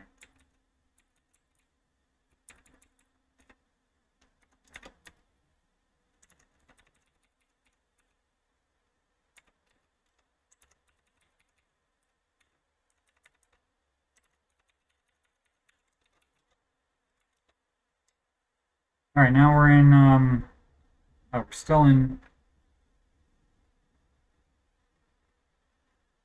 This is what I assert.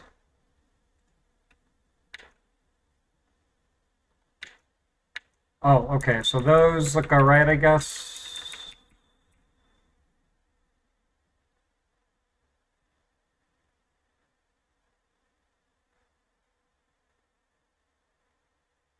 So we actually got one.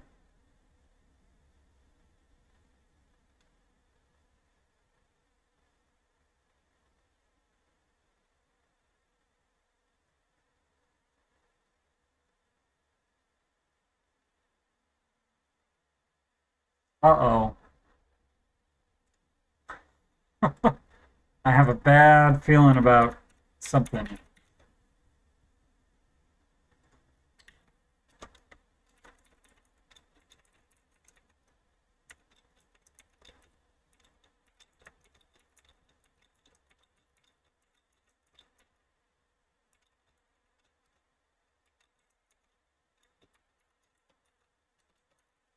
No, that's right. I'm not in Neovim anymore.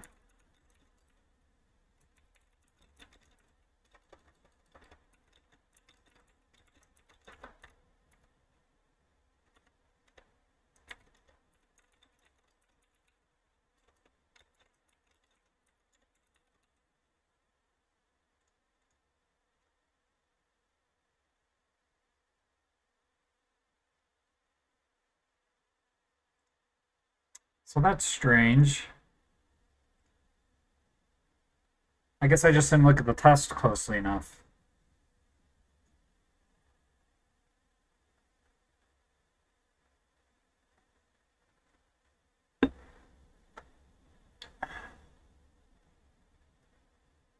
So that works everywhere. So what is going on here? Test assertions 81.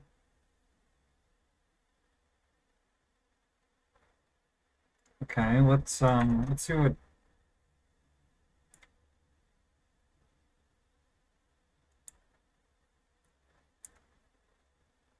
No, 81. No, there's some funkiness going on here. But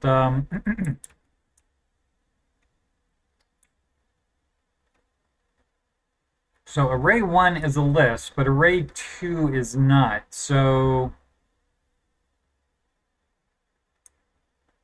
we should be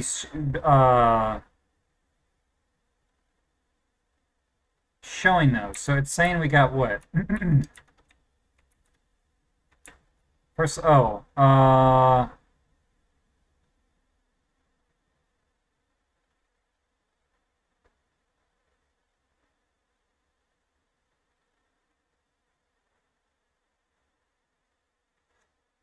right, okay.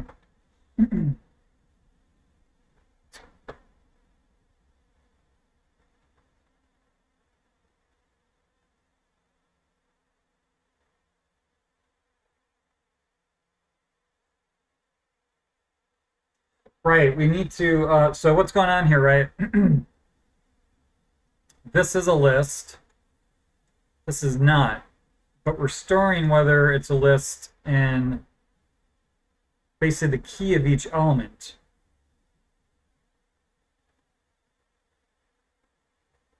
And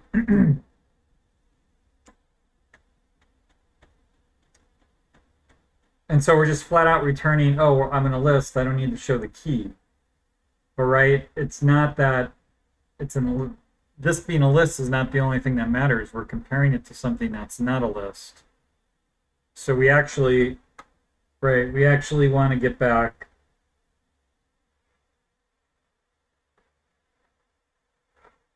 different answers based on the context in which we're formatting at least.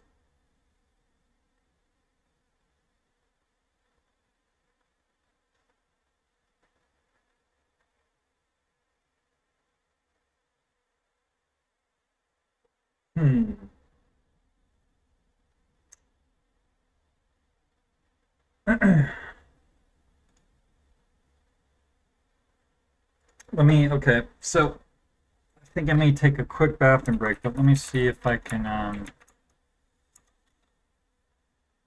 so that is going to be formatted, I think in diff values.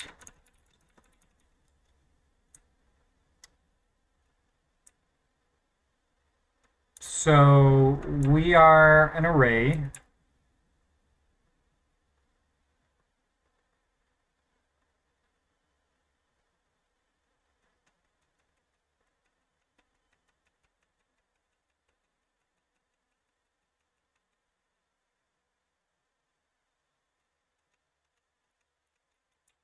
It actually calls diff, right, this is responsible for piecing together the array, but who calls this? That calls that. And then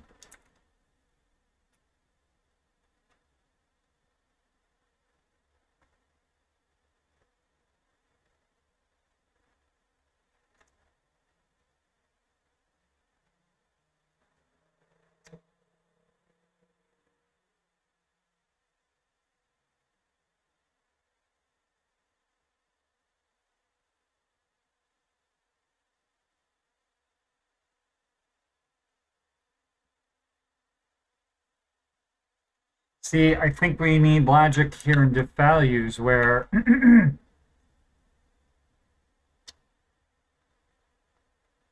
but then diff values actually hands off the formatting to these.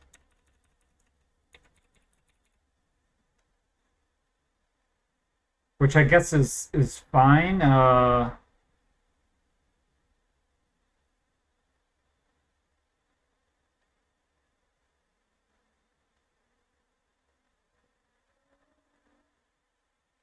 But so I think what we actually need is something like show key equals like from key enlist and to key enlist, something like that.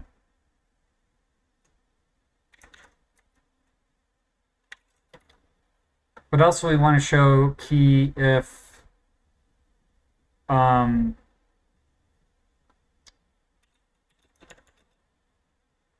or the state comparison basically is greater than namespace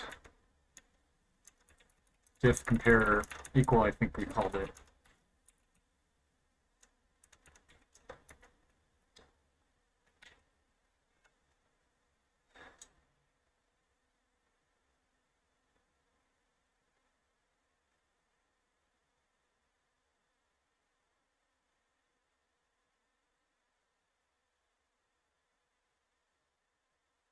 And actually, right, this is reversed, so this would be something like that.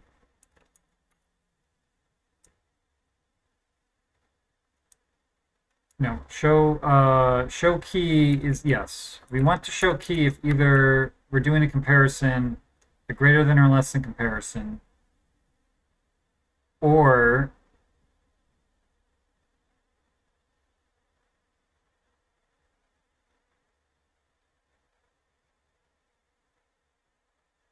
right, if these are both unless, that goes to false. But if one of these is false, right, false and anything is false, so that goes to true. So then I feel like show key goes in here.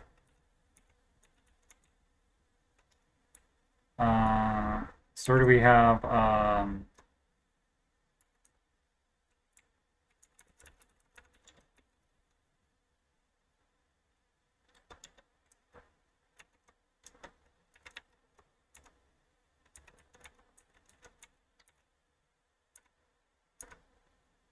copy string, cs build, copy string,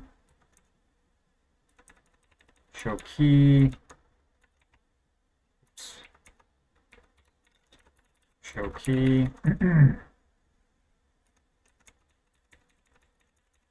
think that's it then. Then we have function, what, insert value, bool, show key, show key. This is going to take show key.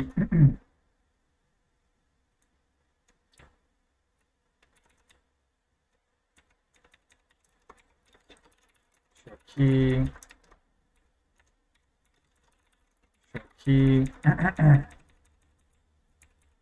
That's value, value.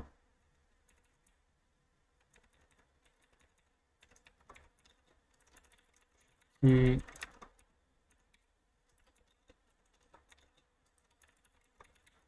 Show key. All right.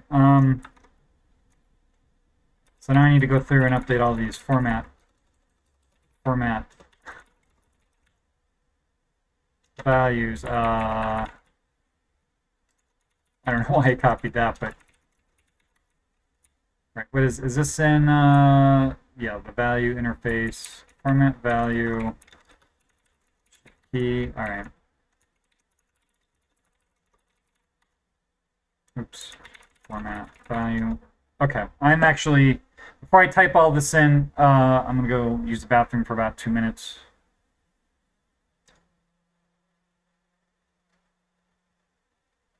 So I will be oops. I guess I'll be right back.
Okay.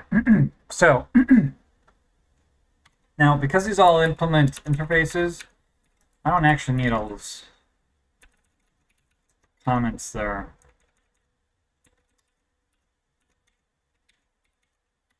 Oh boy. Okay.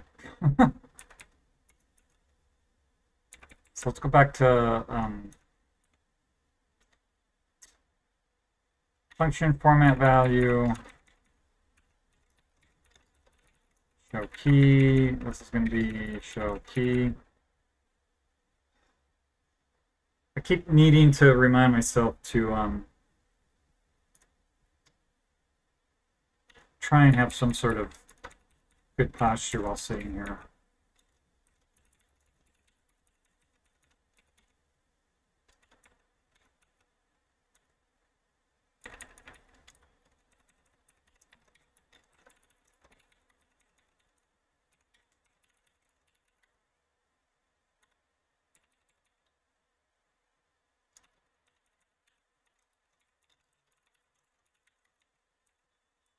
Oh, I suppose maybe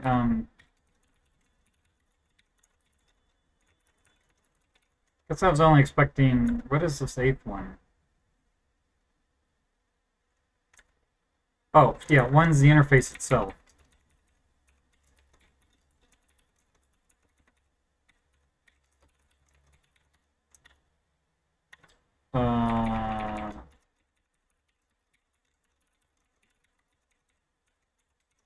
Oops. So I think everything else I put in there. So now we need format key, and this is gonna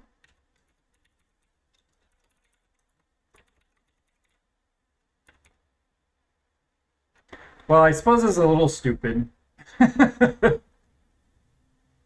Right, if we're passing in show key, then just don't call format key, right?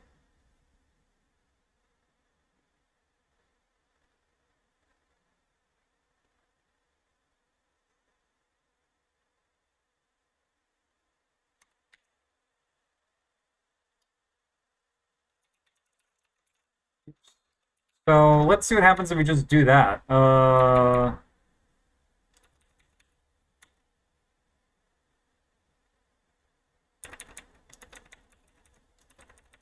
Which means I think we don't actually even need to change that.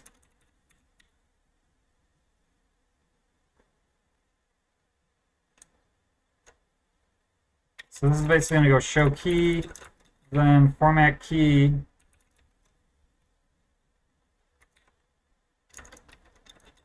Otherwise, just that, I guess.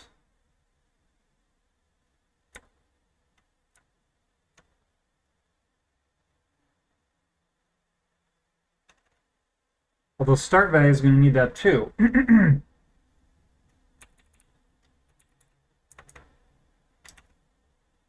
So let's throw this into the interface here.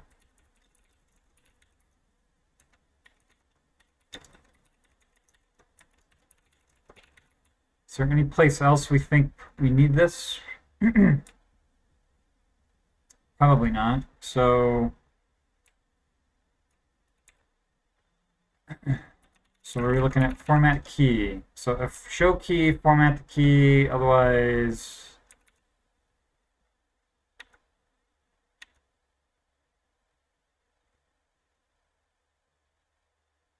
yeah.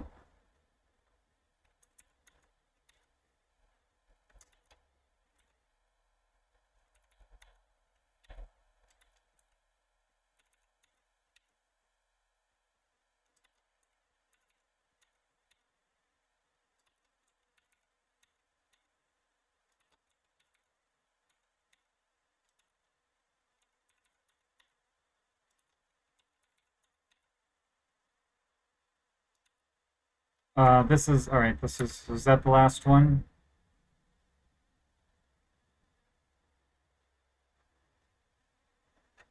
So now wait a second.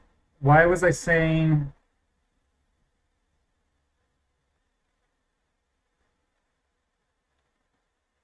we didn't need to show key here? I think that's bogus. I think we do.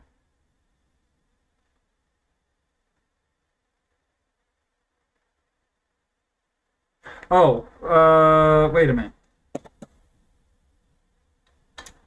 Yeah, we're saying that because,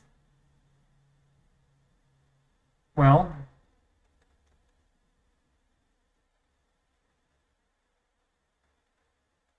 we still may want to show the key though, right? This is a formatting thing.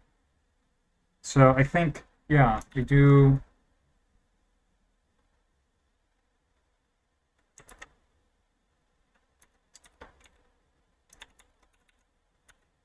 So what else do we have? Format key. Oh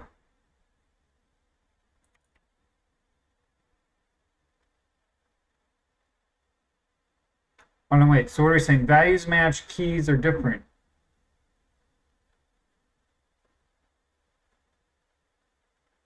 Which can only be the okay. So which can only be the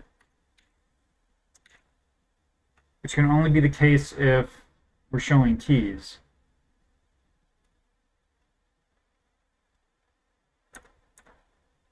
I think.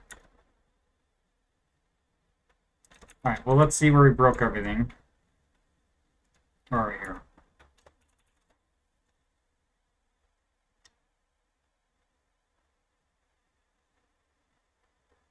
Oh boy. All right. So where is this? 1609.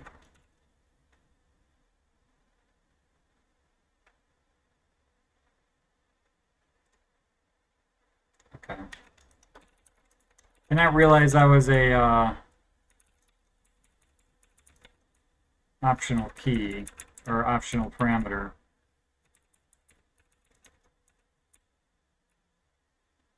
And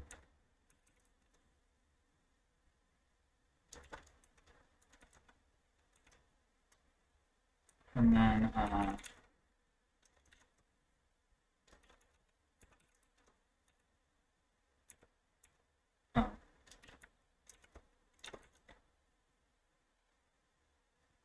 Is that all of them? Looks like it. Okay, so now I gotta fix all the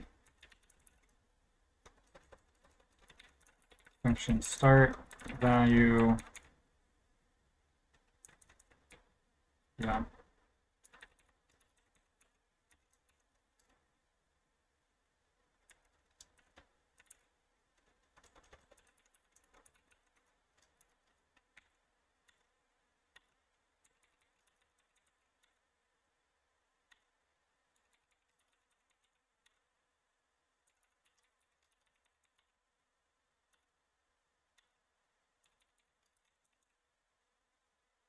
Arg. But I didn't even replace. Okay. So that is one thing I really kind of don't like, and maybe I just don't know how to do this, but like when you overwrite something in NeoVim, it like replaces what's in your cut buffer. So for example, right now I have this in my cut buffer or paste buffer, whatever you want to call it. But now I'm about to overwrite this, so since this got like cut, I don't know why I'm pointing at the screen, nobody can see it. Since this is about to get cut, this is going to replace what's in the cut buffer with that. And so it just makes it mildly annoying to do what I was just trying to do there. I feel like yeah, oh, all these buffers. So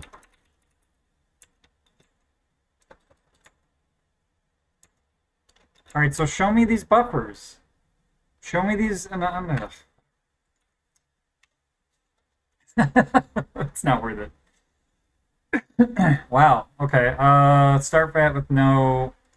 How's that the case?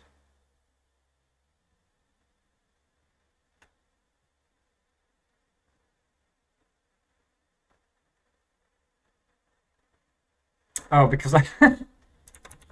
Cool. I said cram. All right.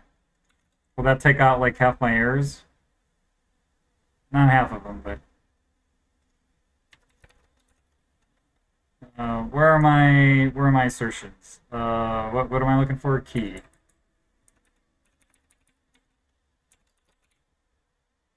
When in doubt, slam an assertion in there.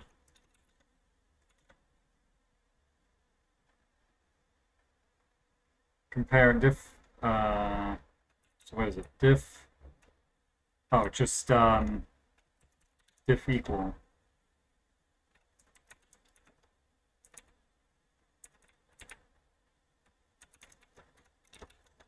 Okay, 1235.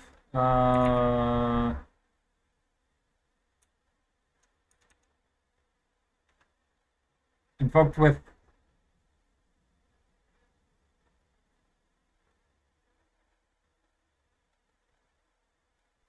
oh, this is string.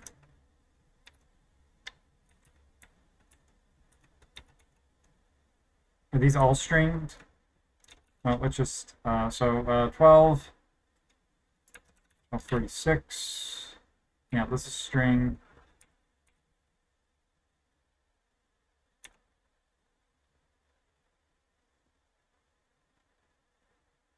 Uh, 1255. Yeah.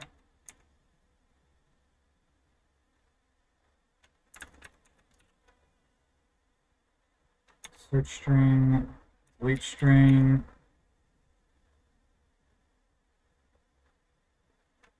$14.96. Ruh-roh.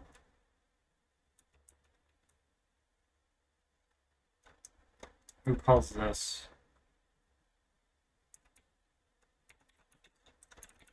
I think show key is in there.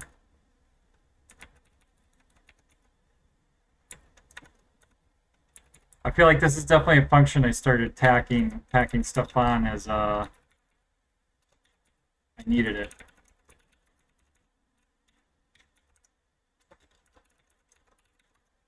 Okay, so now where are we?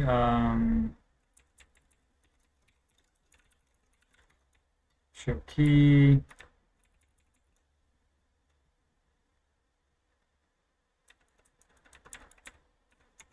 Show key.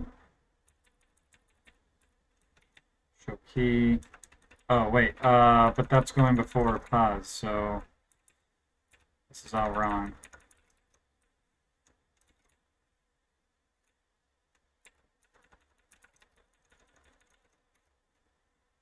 All right, let's just see where that puts us. All right, 12. Start value invoked with 0 parameters.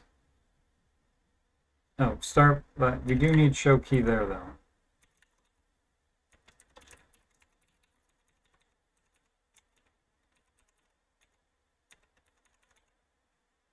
It's the only thing I really don't like about this theme is it's hard to tell which actual, like if I'm on the closed parens or the open parens, but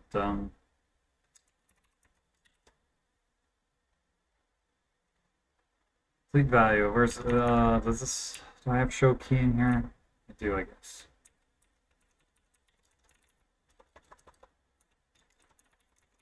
Show key.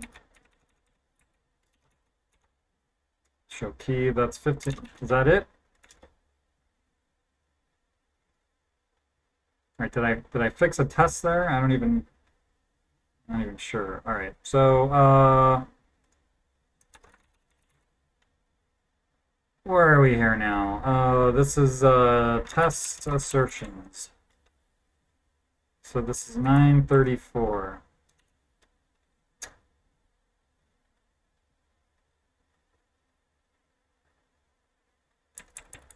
On 5, 3, 5, 2.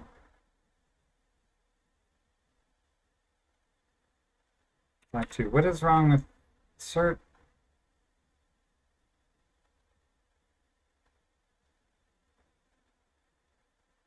Right line here, 934.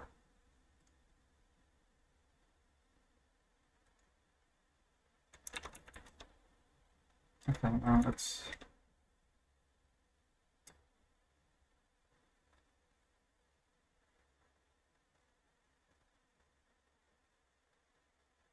Okay, well, obviously I have some logic backwards somewhere.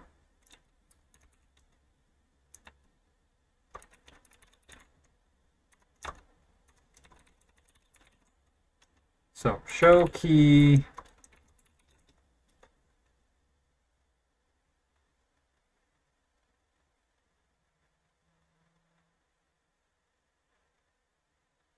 Oh, right. I guess it just matters which order I put these in. So So if comparison, although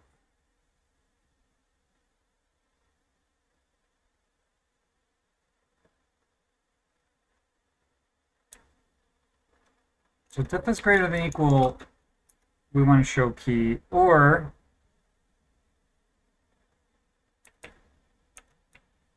not that, or not that. I don't know, maybe that's actually just clearer. So we want to show keys if we're doing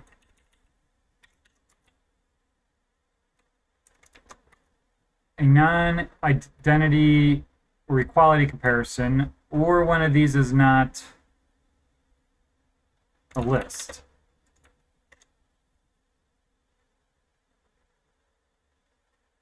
And we're still getting keys. So what am I screwing up here?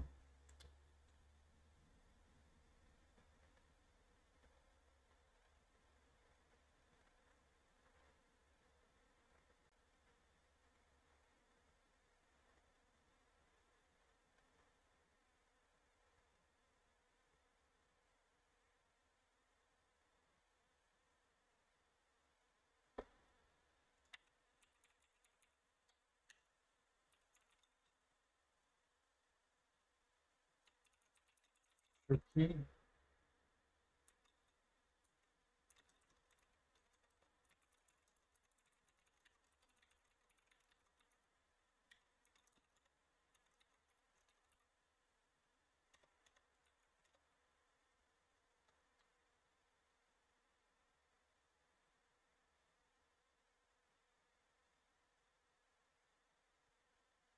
Oh no, wait, we don't. Arg. All right. It doesn't matter if we don't care about showing it.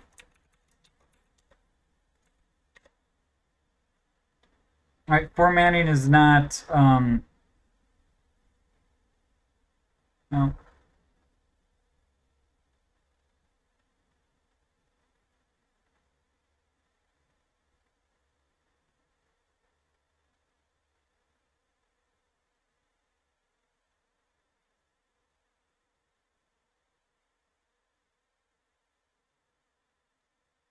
So that is right. Okay. I have a feeling.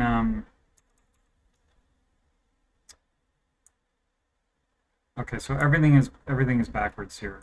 So maybe while we're in here.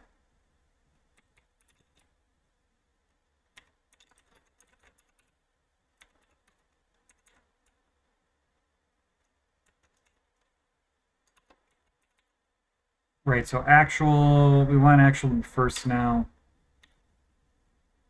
Well, I think they don't have a lot of these to change. All right, so we're going to do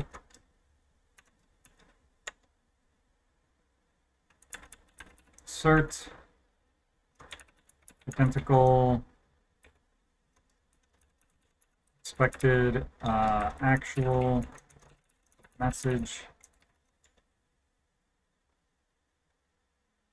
and we want to replace that with cert identical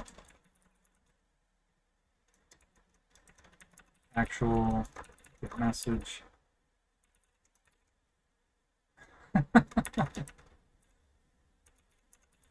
Expected.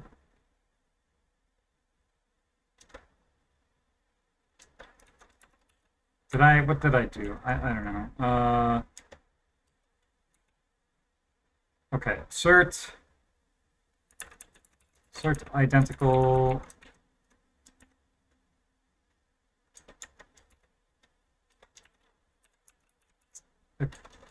expected actual get message with cert identical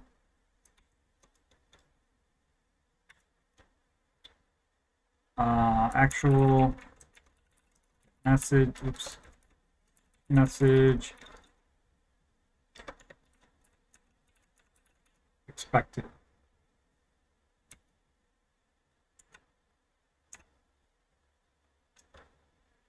Yes, yes, yes, yes,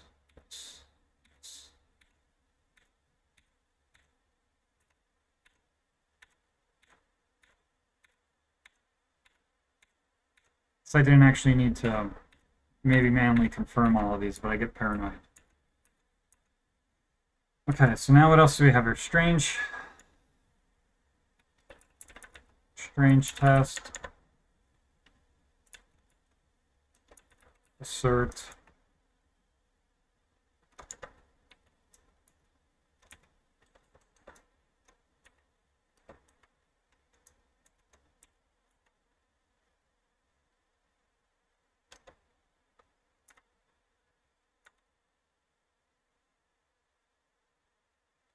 Well, I guess strange assert. I guess we only have to worry about assert equal.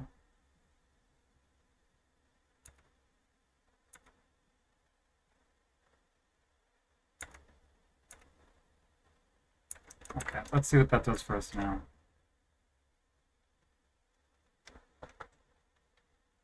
$934.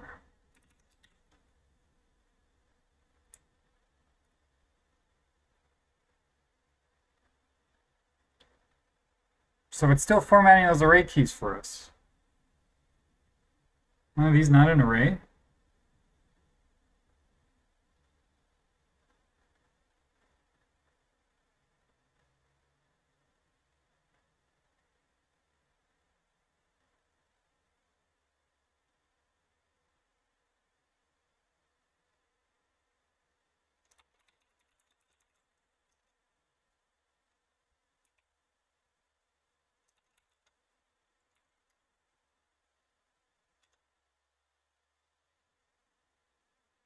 We should show keys.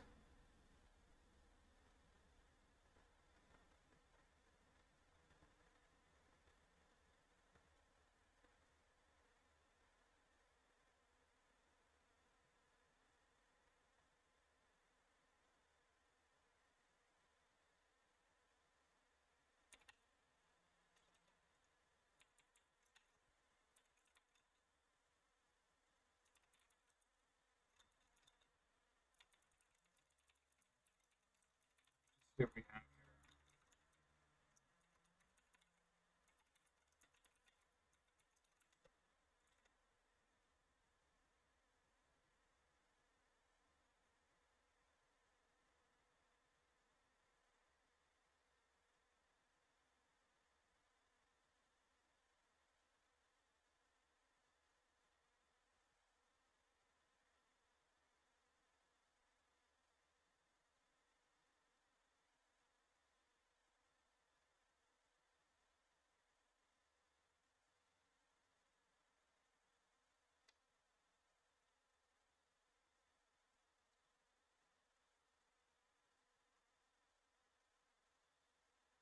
Hmm.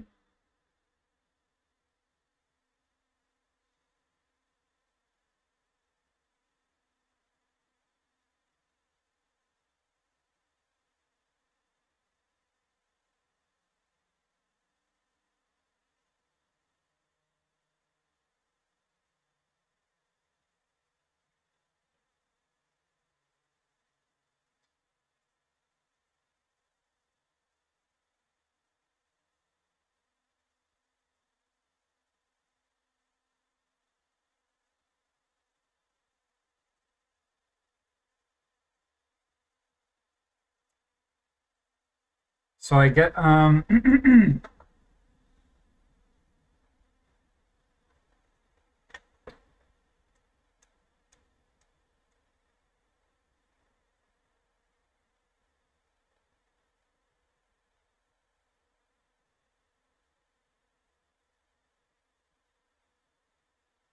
so what is going on here is, okay, I'm looking at from and to, and I'm saying, because what's the test that's failing here? What are we in here? Test.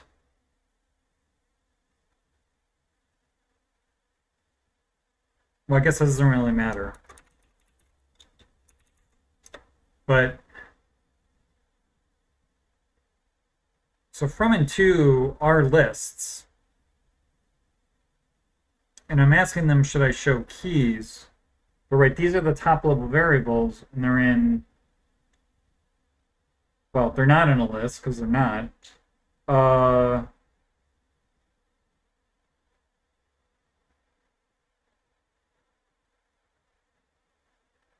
so I'm just trying to think this through. Like, so this, we're kind of asking the wrong.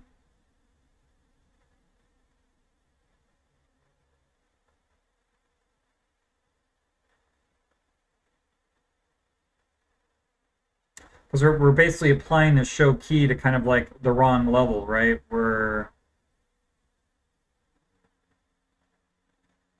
Right when we format, what is it even?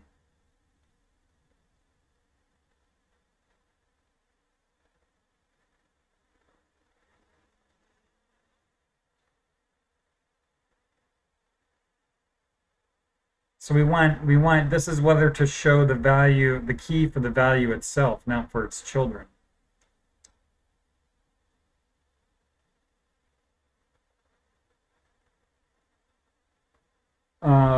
So excuse me.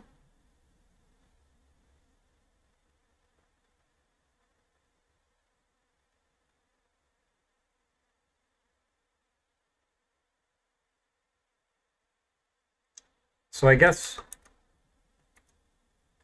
maybe point this out again.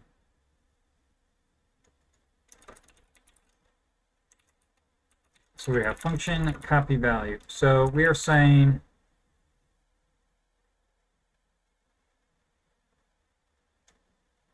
well, we're saying yes to show key.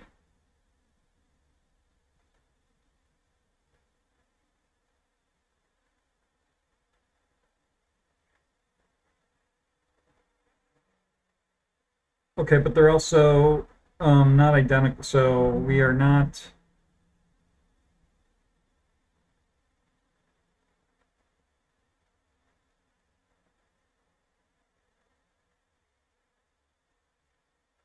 So I guess that's working, right? What are we getting here?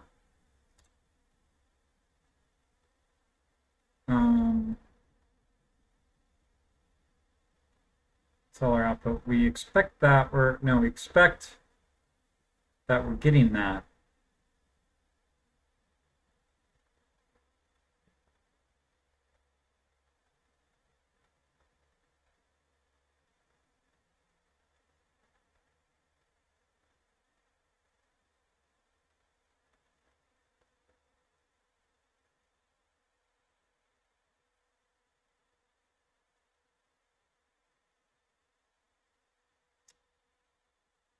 To should show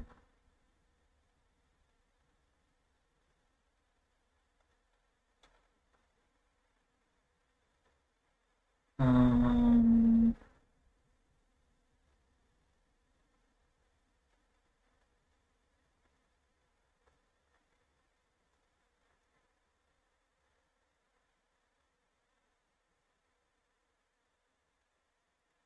I'm getting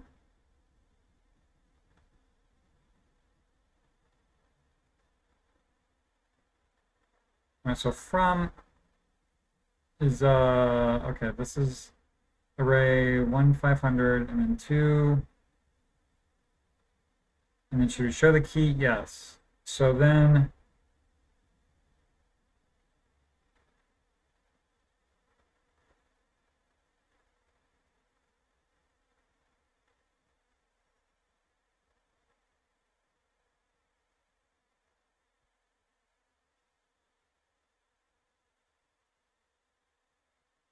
I feel like there should be more. So string price, this is the actual.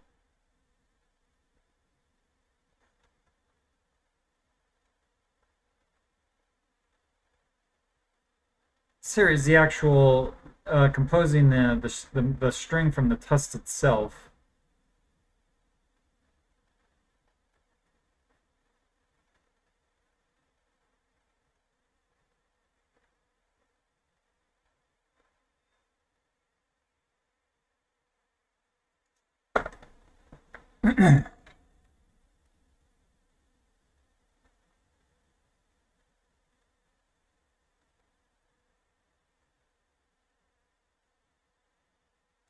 So let's just echo.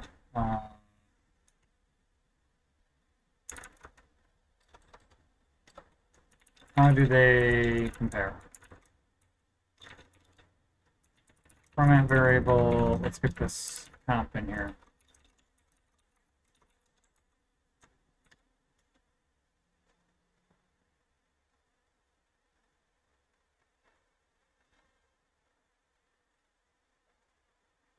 So they do not match, they don't have,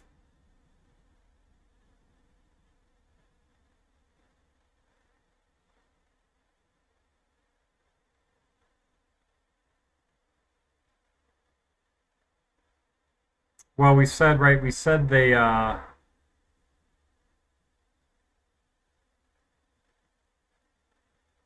if the values don't match, which they don't, so this is not a partial match, so we go down here to array.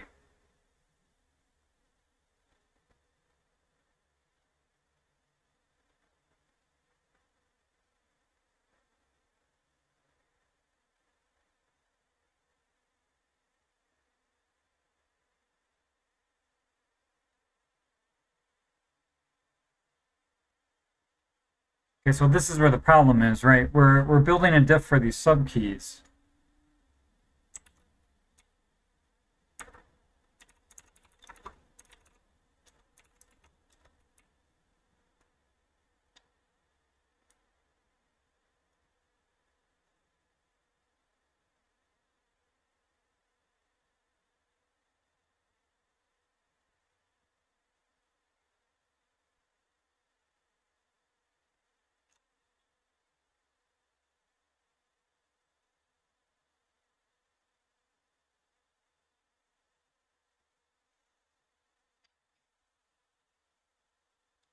We have from and we have to.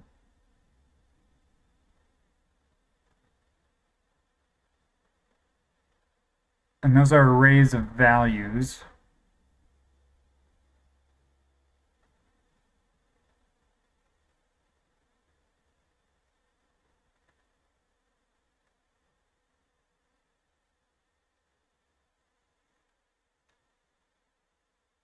So in here we have to calculate, we should be calculating show key in there. We don't actually, I guess, need show key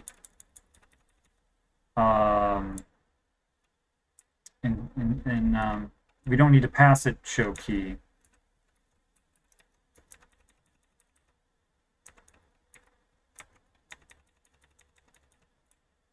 Is this the only place we're calling this? 2, 3, it looks like it. So we don't need show key here.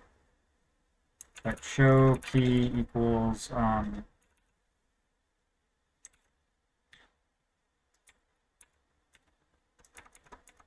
show key. So this is going to be from.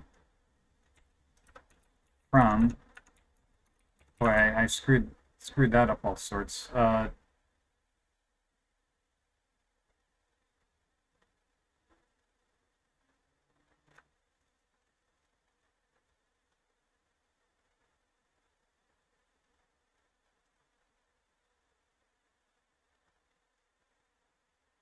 This I'm actually not sure about if they compare.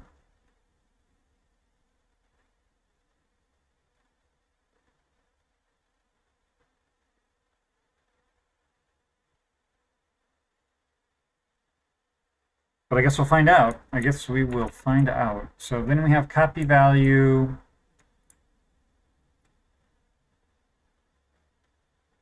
So diff values, that's going to take us back in here. Insert value.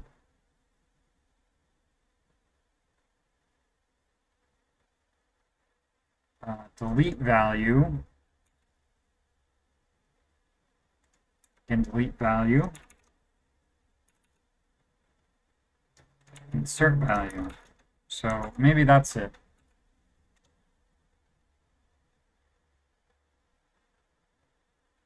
Oh, right. I've got to throw my assertions back in there. Oh my gosh. All right.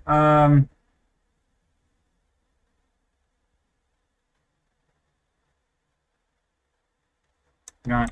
I'm making this See what happens with the tests. Whole lot of errors. Whole lot of errors.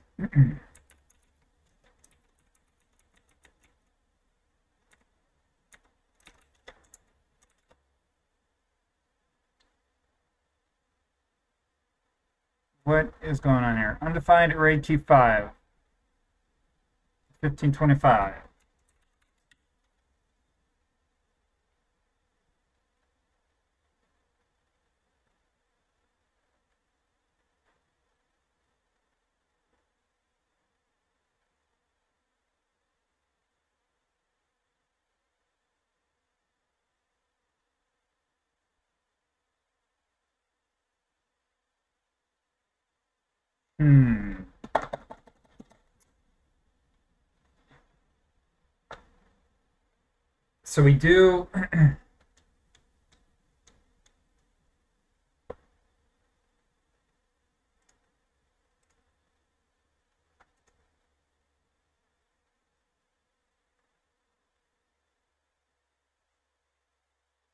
So we do okay, I guess we do want to pass a show key in here, but the problem is we're calculating it incorrectly here. Actually, maybe this is a lot simpler than I think it is. Let's undo, well, I don't want to undo all those echoes, but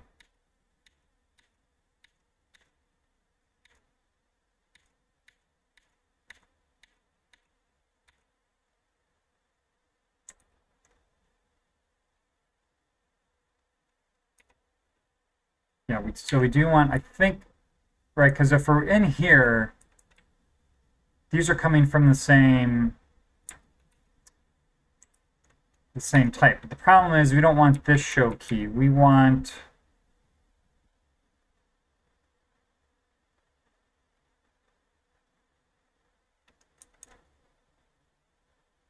basically we kind of want a from is list.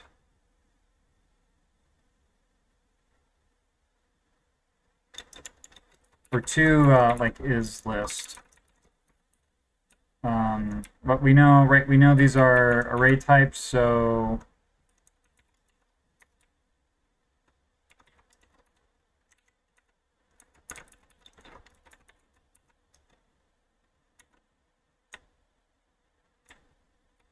we want like a public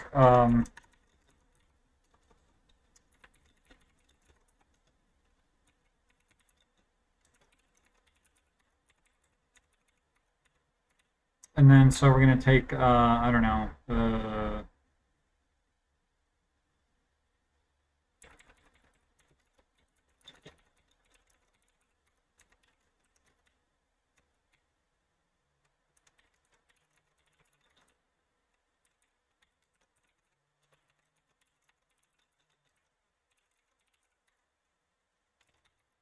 and then new where are we, array here.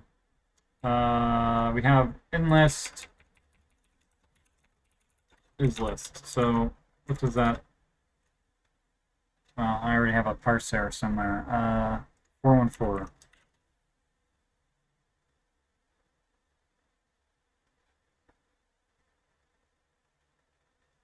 What's the problem? Expected token public. Oh.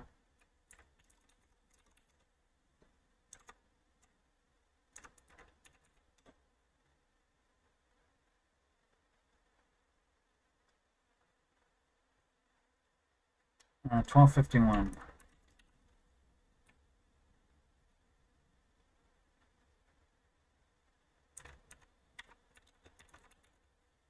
I guess that's false, right? Because it's a string.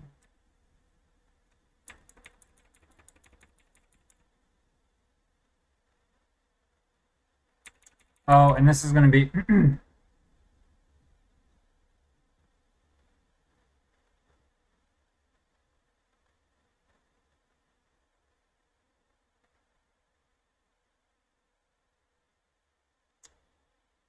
so this is from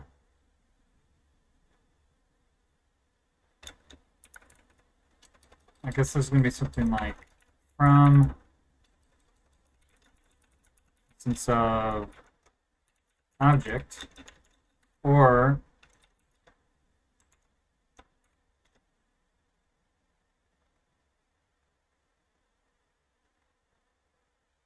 $12.50. Didn't we say that these are all the same if we get down here?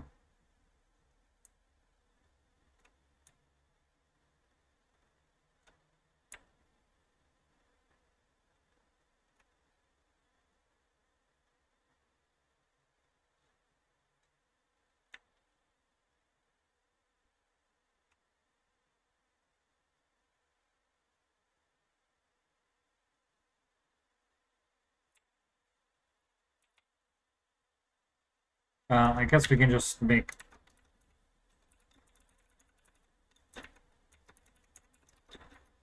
PHP Stan happy there.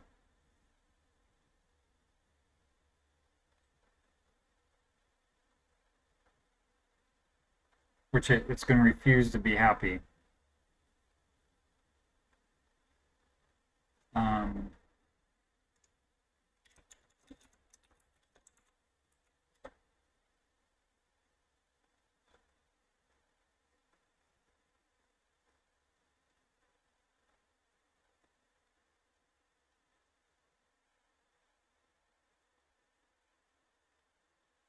So it's not quite figuring out what's going on here. Because it still thinks we could have a string here, right? We're saying, right, from is one of these, and to is the same thing, right? It is a instance of from's class, right? Am I using this function correctly?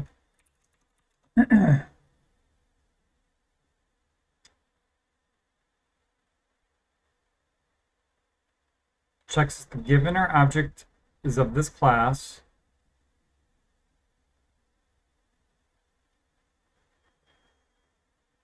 A class name or an object instance. So we have an object instance, the class name, which you just got.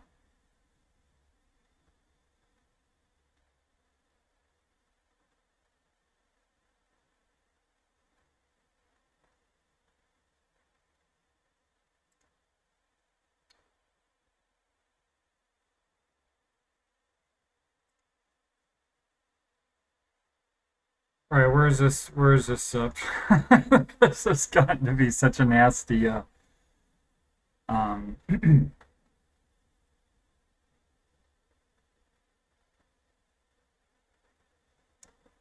I hate to do it, but I may just. No, we're gonna have to make another baseline. Well, let's just see if this works, right? This is kind of just.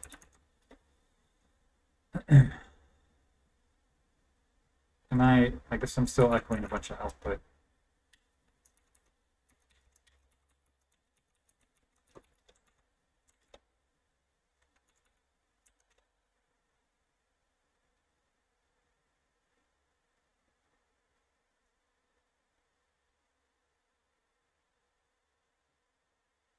All right, so let's just see what we got here.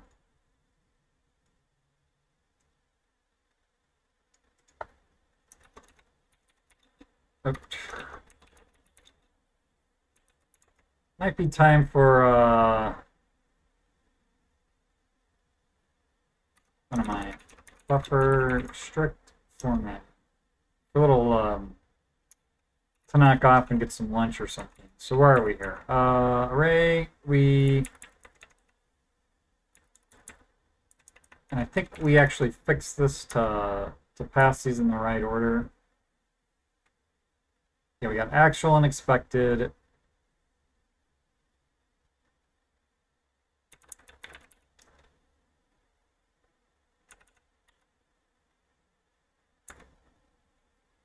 Two, 3, 4, 5, 6, 7, 8, 9, 10.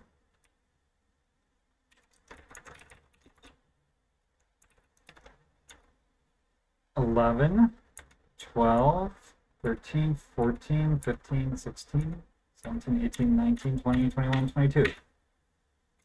All right, let's just run this again to make sure. So 29, no wait, 386. So we were actually getting, yeah. And here in 371.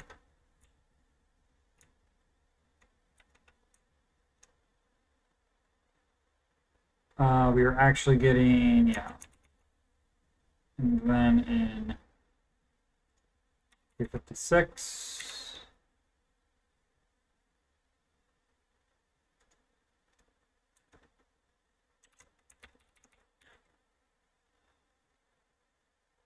And then 295.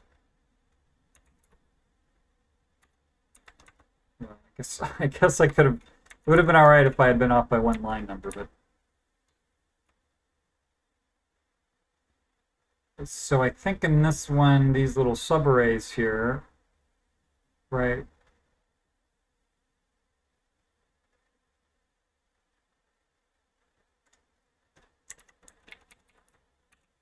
This one I may have to take a little bit closer look at.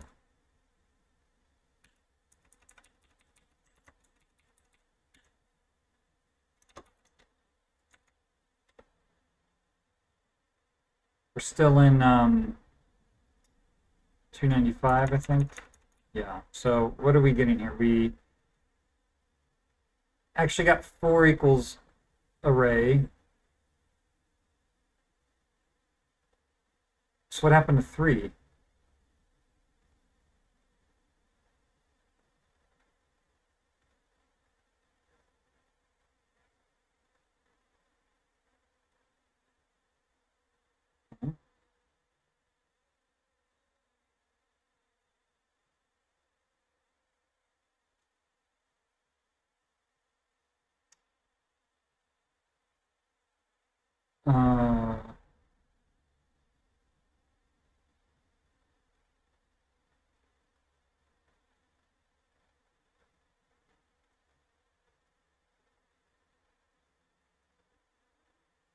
Oh no, wait. This would have been so. That's not a list. 2, right? 2, 3. So 1, 2, 3.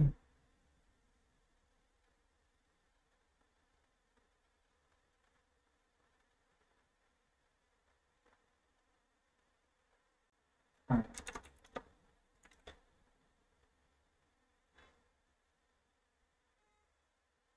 So we actually got an old. Not 100% sure what's. We expected -4.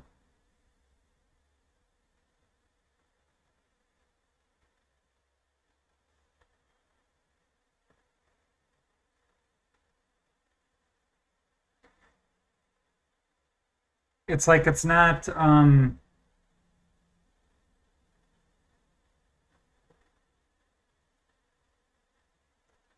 It's like it's treating these object keys as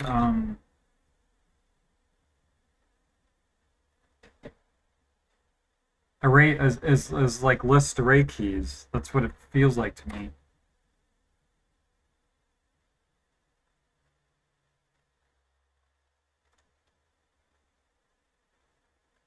But okay, maybe I will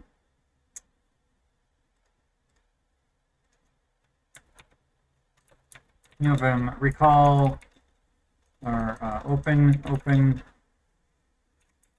untitled buffer.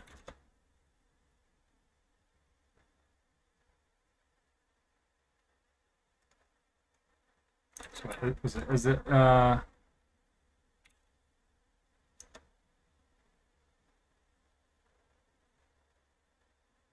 so I guess I could just do like buffer 6. What happens if I do like buffer 6? Okay, let's get rid of that one. 7, 8, 9. We've got all these untitled buffers sitting around here. All right, so let's 7. Does that work?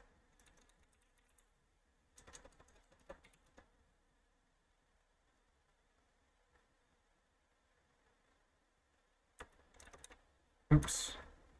All right, thank you. Delete 8.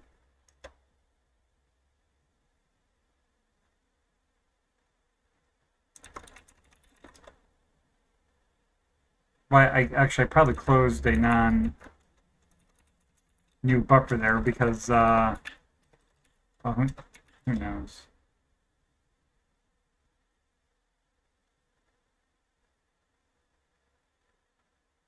All right, so it's buffer.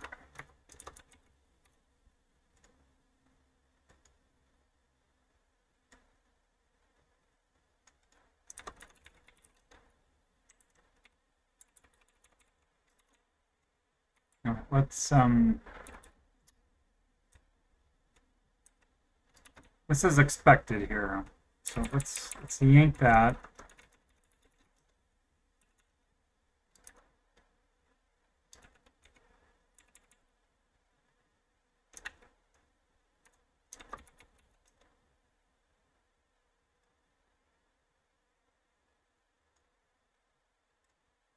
Okay, so it's saying we got we actually got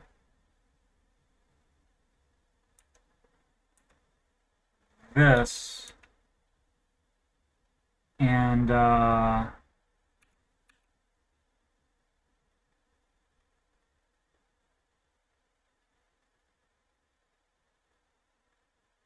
yeah, so it's like it's there's an old pond. So we actually got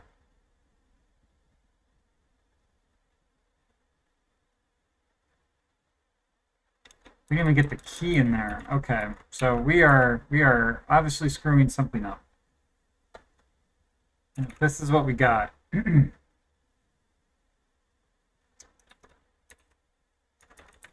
Buffer, so what are we doing? We're in diff, maybe compare values. All right, so I guess we want the actual function.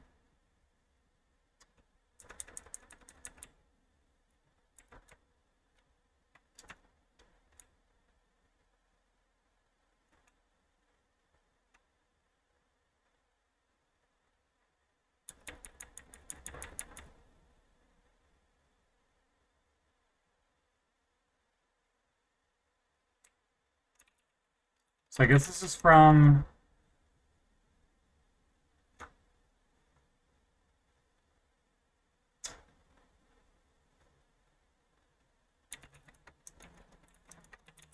enlist or not to key enlist.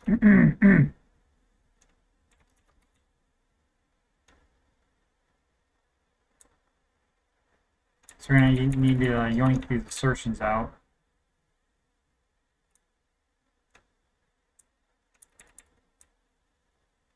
So well, I suppose if result. Oh, this is like the exact opposite. So if compare keys.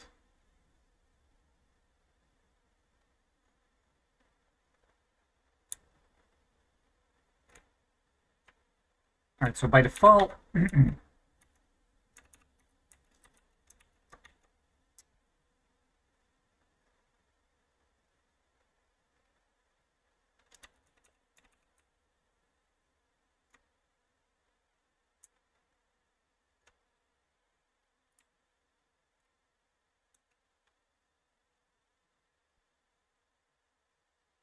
is actually like the exact opposite of what it should be. If not compare keys, then we just want to double check. Or if we're not already comparing keys, then enlist is if from key is not in the list or to key is not in a list, then we want to compare keys. Let's try that.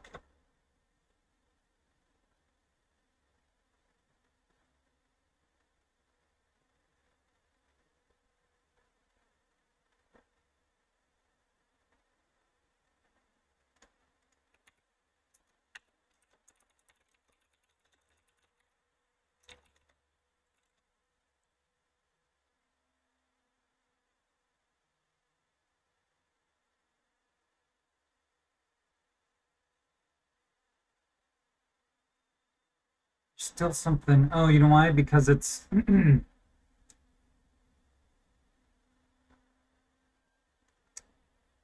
It's a string part.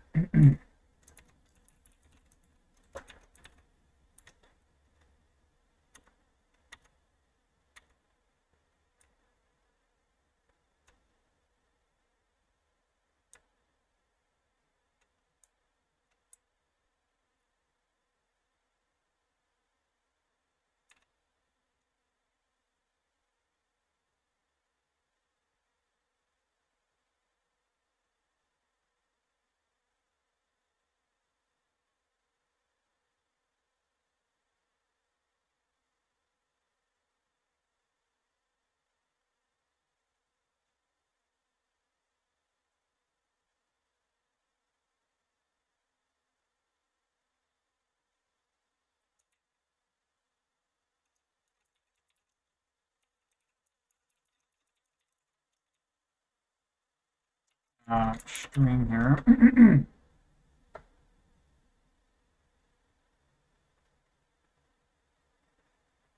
This is going to be show keys.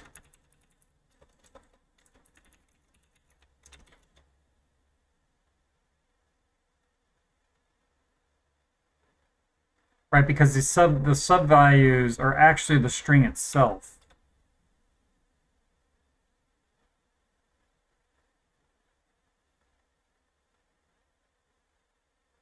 Sweet, okay. So this is what, test, strict formatting, and I think we've made some progress here. 214. Go. Yes, we did. All right, so it looks like everything here is a it's a list, right? This is all a list. So at least on the top level, this is all a list.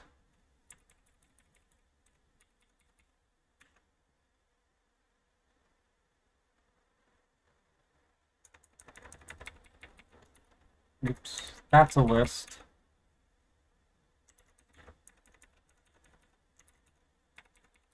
That's a list. Let's just knock out these top levels here. Okay, so then that is not a list, but right, this is a list.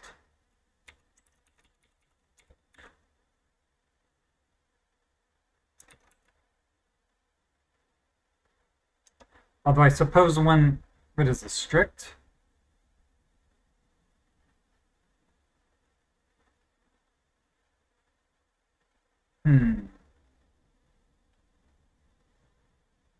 Where we assert diff.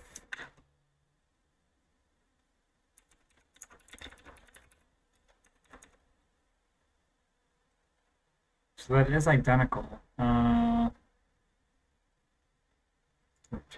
Not 29. 214.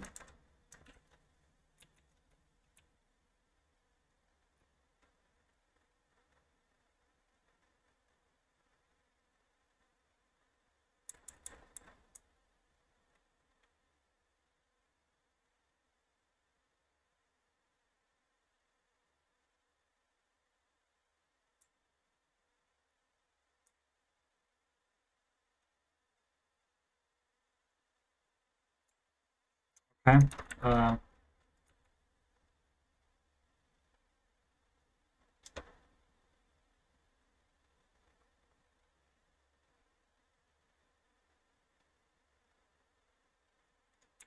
Oh, yes. Okay. And then, yeah, those are, oops. So it's even giving us more compact diffs, which is always sweet.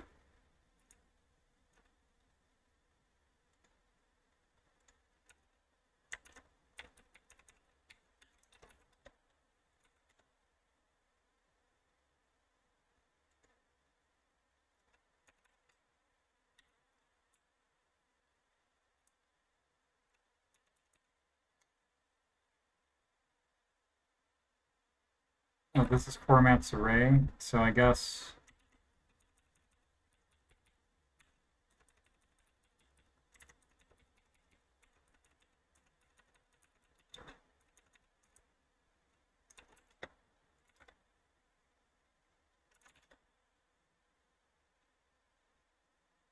Okay, so now there's this stupid thing on line 1258.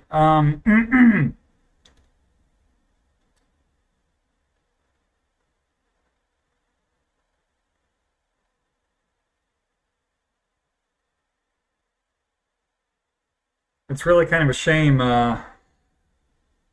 PHP Stan can't figure out 2 is still...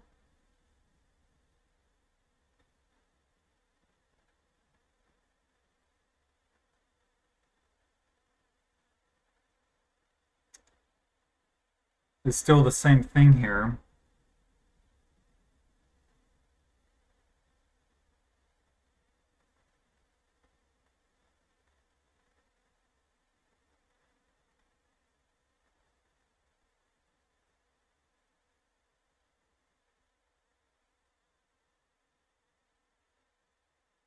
Like, it doesn't even know that it can't be a string. I don't know.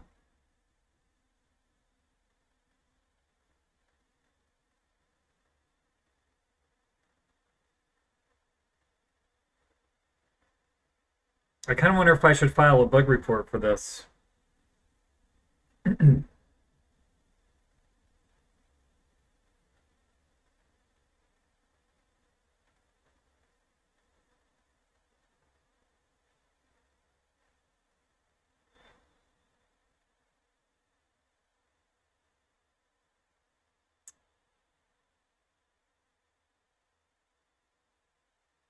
Kind of trying to think if there's like a clean way to do this, but probably not.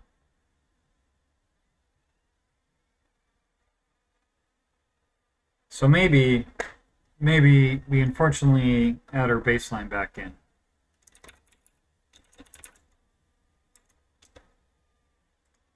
So make baseline.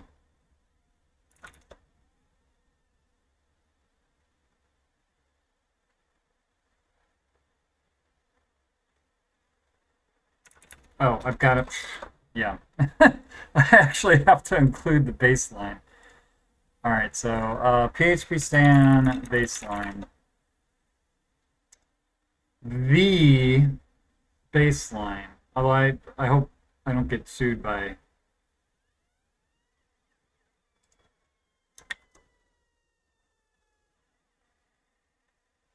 a university that just happens to be in a state called Ohio. Include, so I guess I just need to do that, except spell baseline correctly.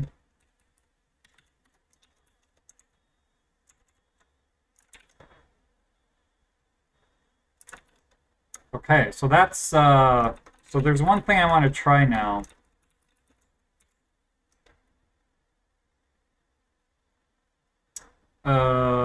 So requires, because I'm,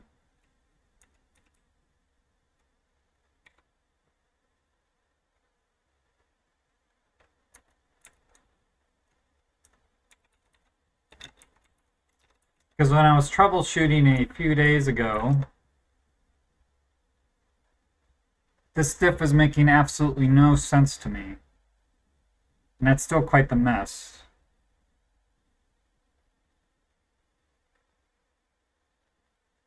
And this seems significantly more broken than what I remember it being.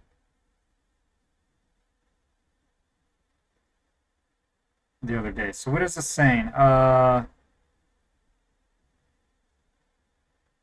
What's that?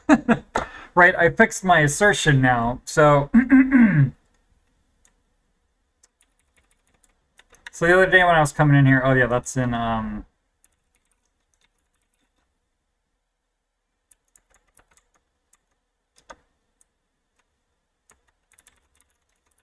when I was doing a bunch of refactoring on how I was storing the test information,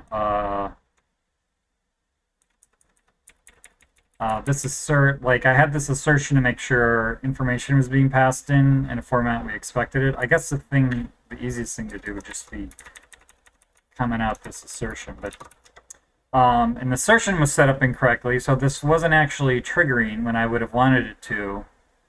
But I was getting, as a result, I was getting broken tests, and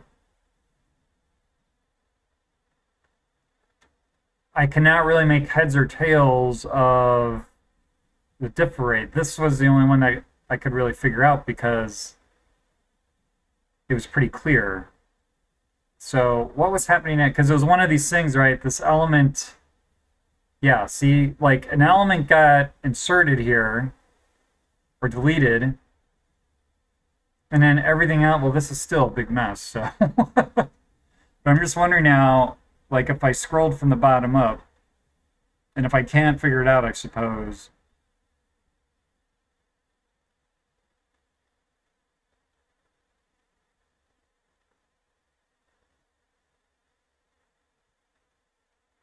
Maybe this is all for naught, but so what happened here?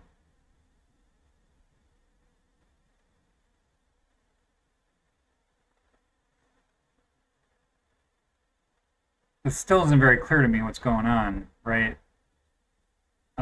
Instead of, I don't even know, I think this is a skip instead of an error. So test 9 was skipped. Test 5 was skipped. That's output. Test 2 was skipped. So well, that's okay. This is strange here.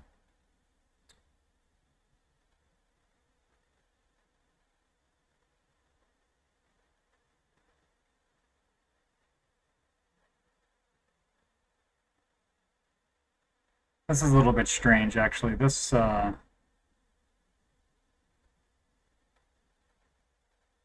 I feel like this should not be getting formatted.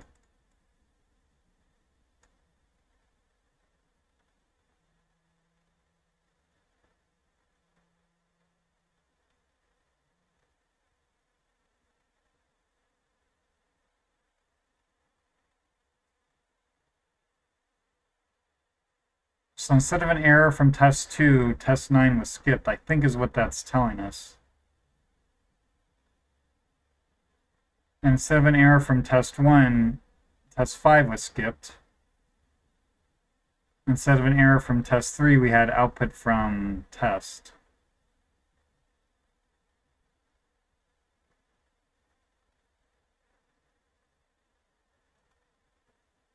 And then this test was, what was supposed to happen to test 3? Test 3 was supposed to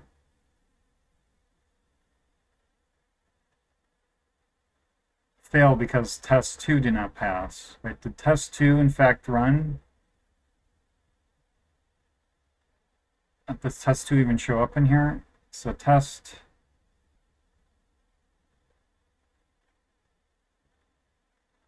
test 2 shows up as being skipped.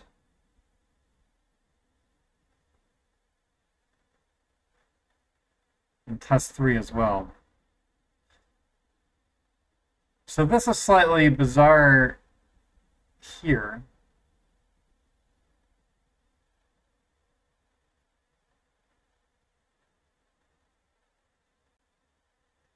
Not sure what to make of that.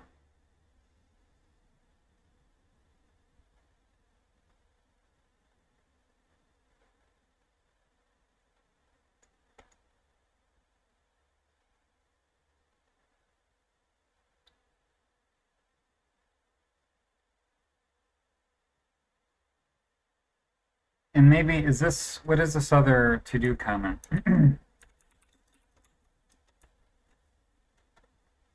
It seems you're going to have a non-compact if both the keys of the header and initial values are different.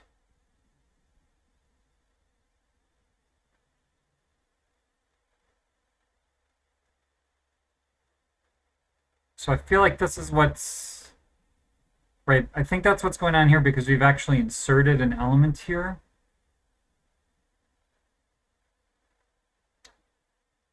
But because, like it becomes, this is actually, I feel like more now a pressing issue.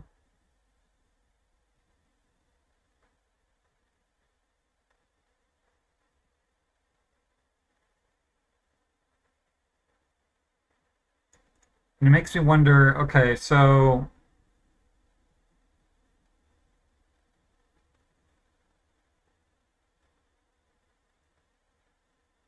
this is a little bit strange here.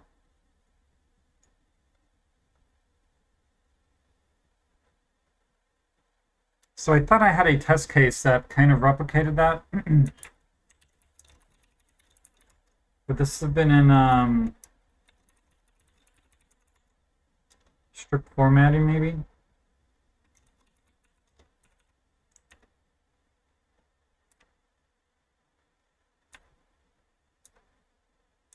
I kind of just breezed through this. So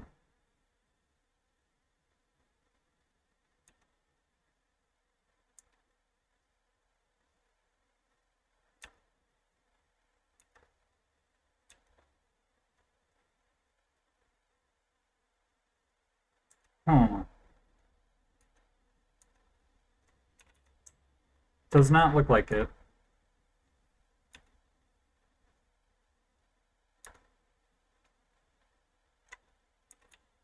Maybe I can just do a search on this here. Oh, well.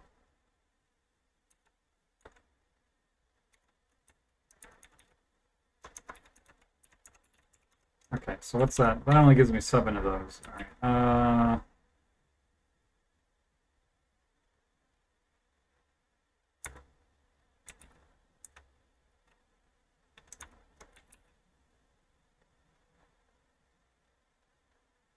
So this is comparing objects. This is comparing.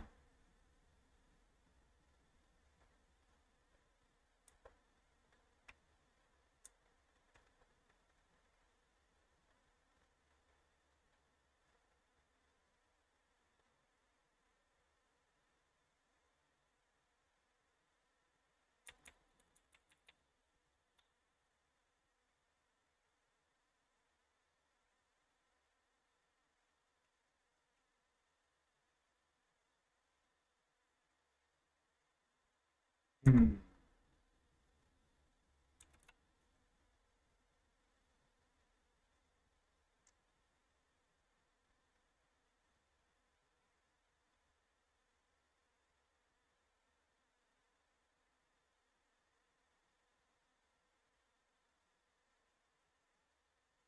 So I suppose the first thing.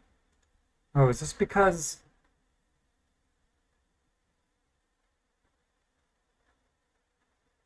I think I know what's causing this.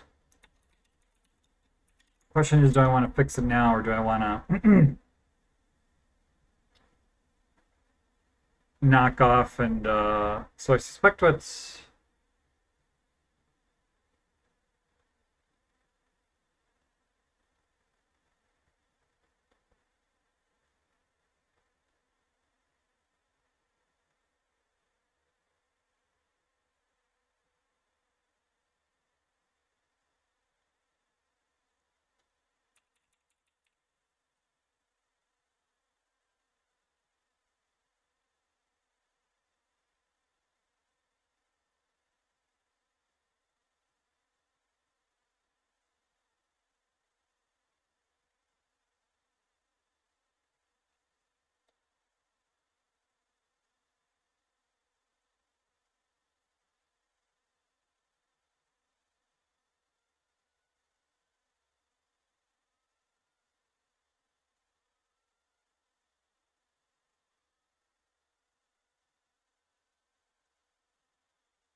so I wonder if there's something going on here. We have a although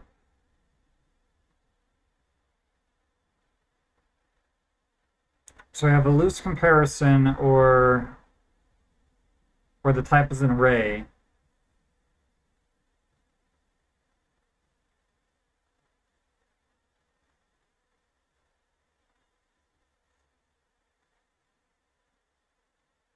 And the type is an array.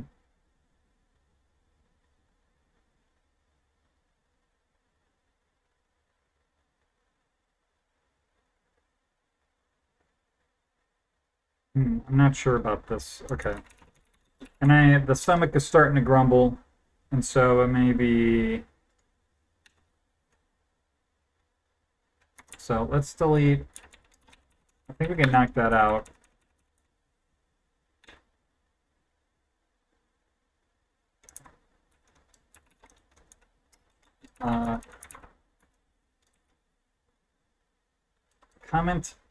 Comment out setting or set and run.php. So namespace equals 0 to an empty string for method tests. And then comment out assertion for resolve test values or resolve test name.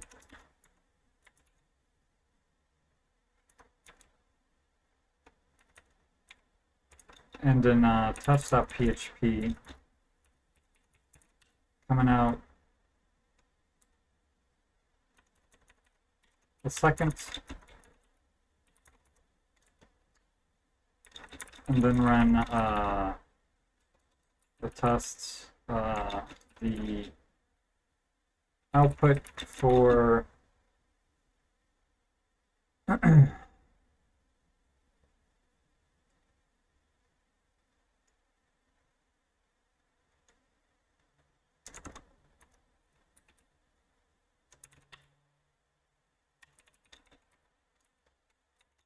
seems to provide another example of this happening.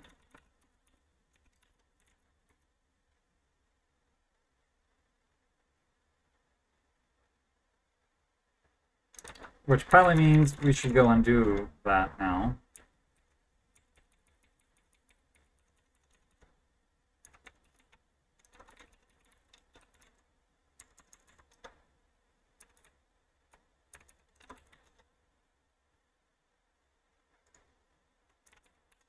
Make sure we're all good still. All right.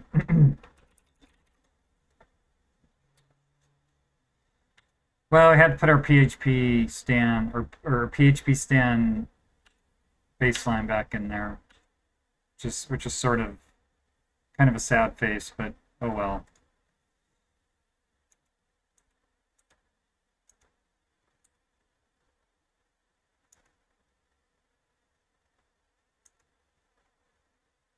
Oh, let's yes, let's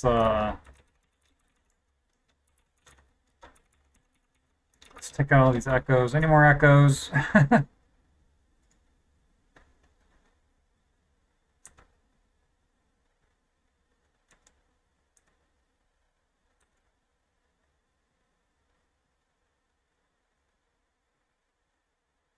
You know, and it's been so long since I've made that to-do note.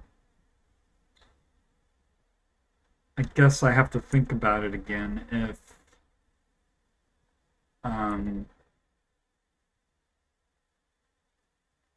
when that sort of actually applies.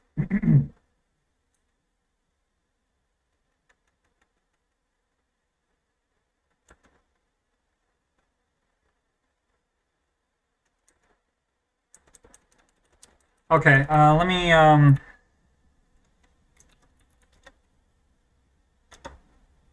yes, please get rid of this buffer.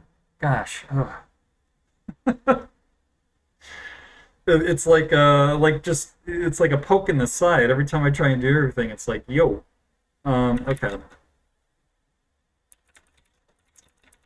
Oh, let's get rid of that out.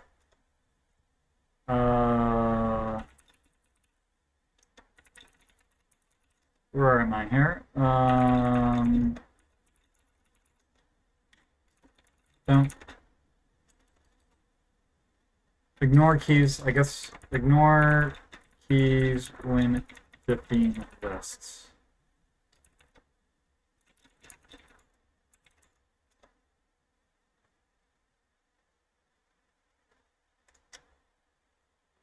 Just gonna go private here for a second. Oh, I'm still up on the website.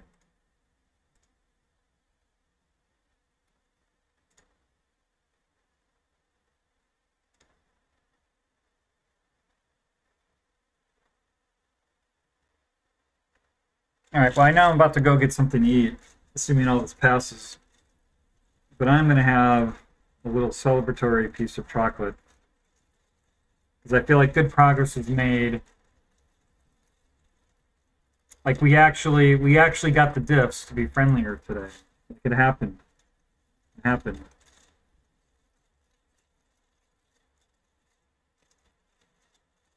At least in my opinion.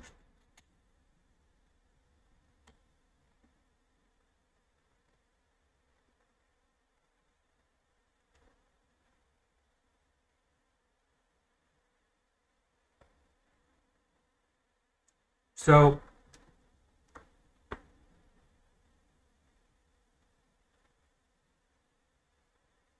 I'm actually not 100% sure what I want to work on next. I guess I could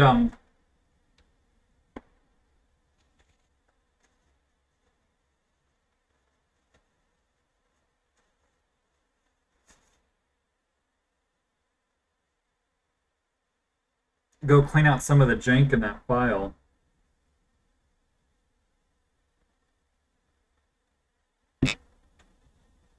The diff file, that is. But maybe, I don't know, whatever I'm doing tomorrow, I may do it off stream just to kind of give my voice a break. All this talking to myself, it ain't so easy. But I'm not sure yet. So I guess I'll think about it tonight. But I'm going to call that a wrap.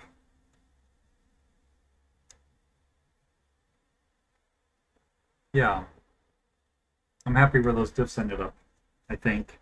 I guess I always reserve the right to change my mind if I start to get unhappy with what it looks like in the test results. But yeah, I'm going to call that a stream. Just shy of 4 hours here. So got some quality coding in, I suppose. But okay, for anybody watching me, thanks for tuning in, and wherever you are, hope you're doing well and taking care of yourself. So next time, I guess I won't see you, but you'll probably see me. So take care.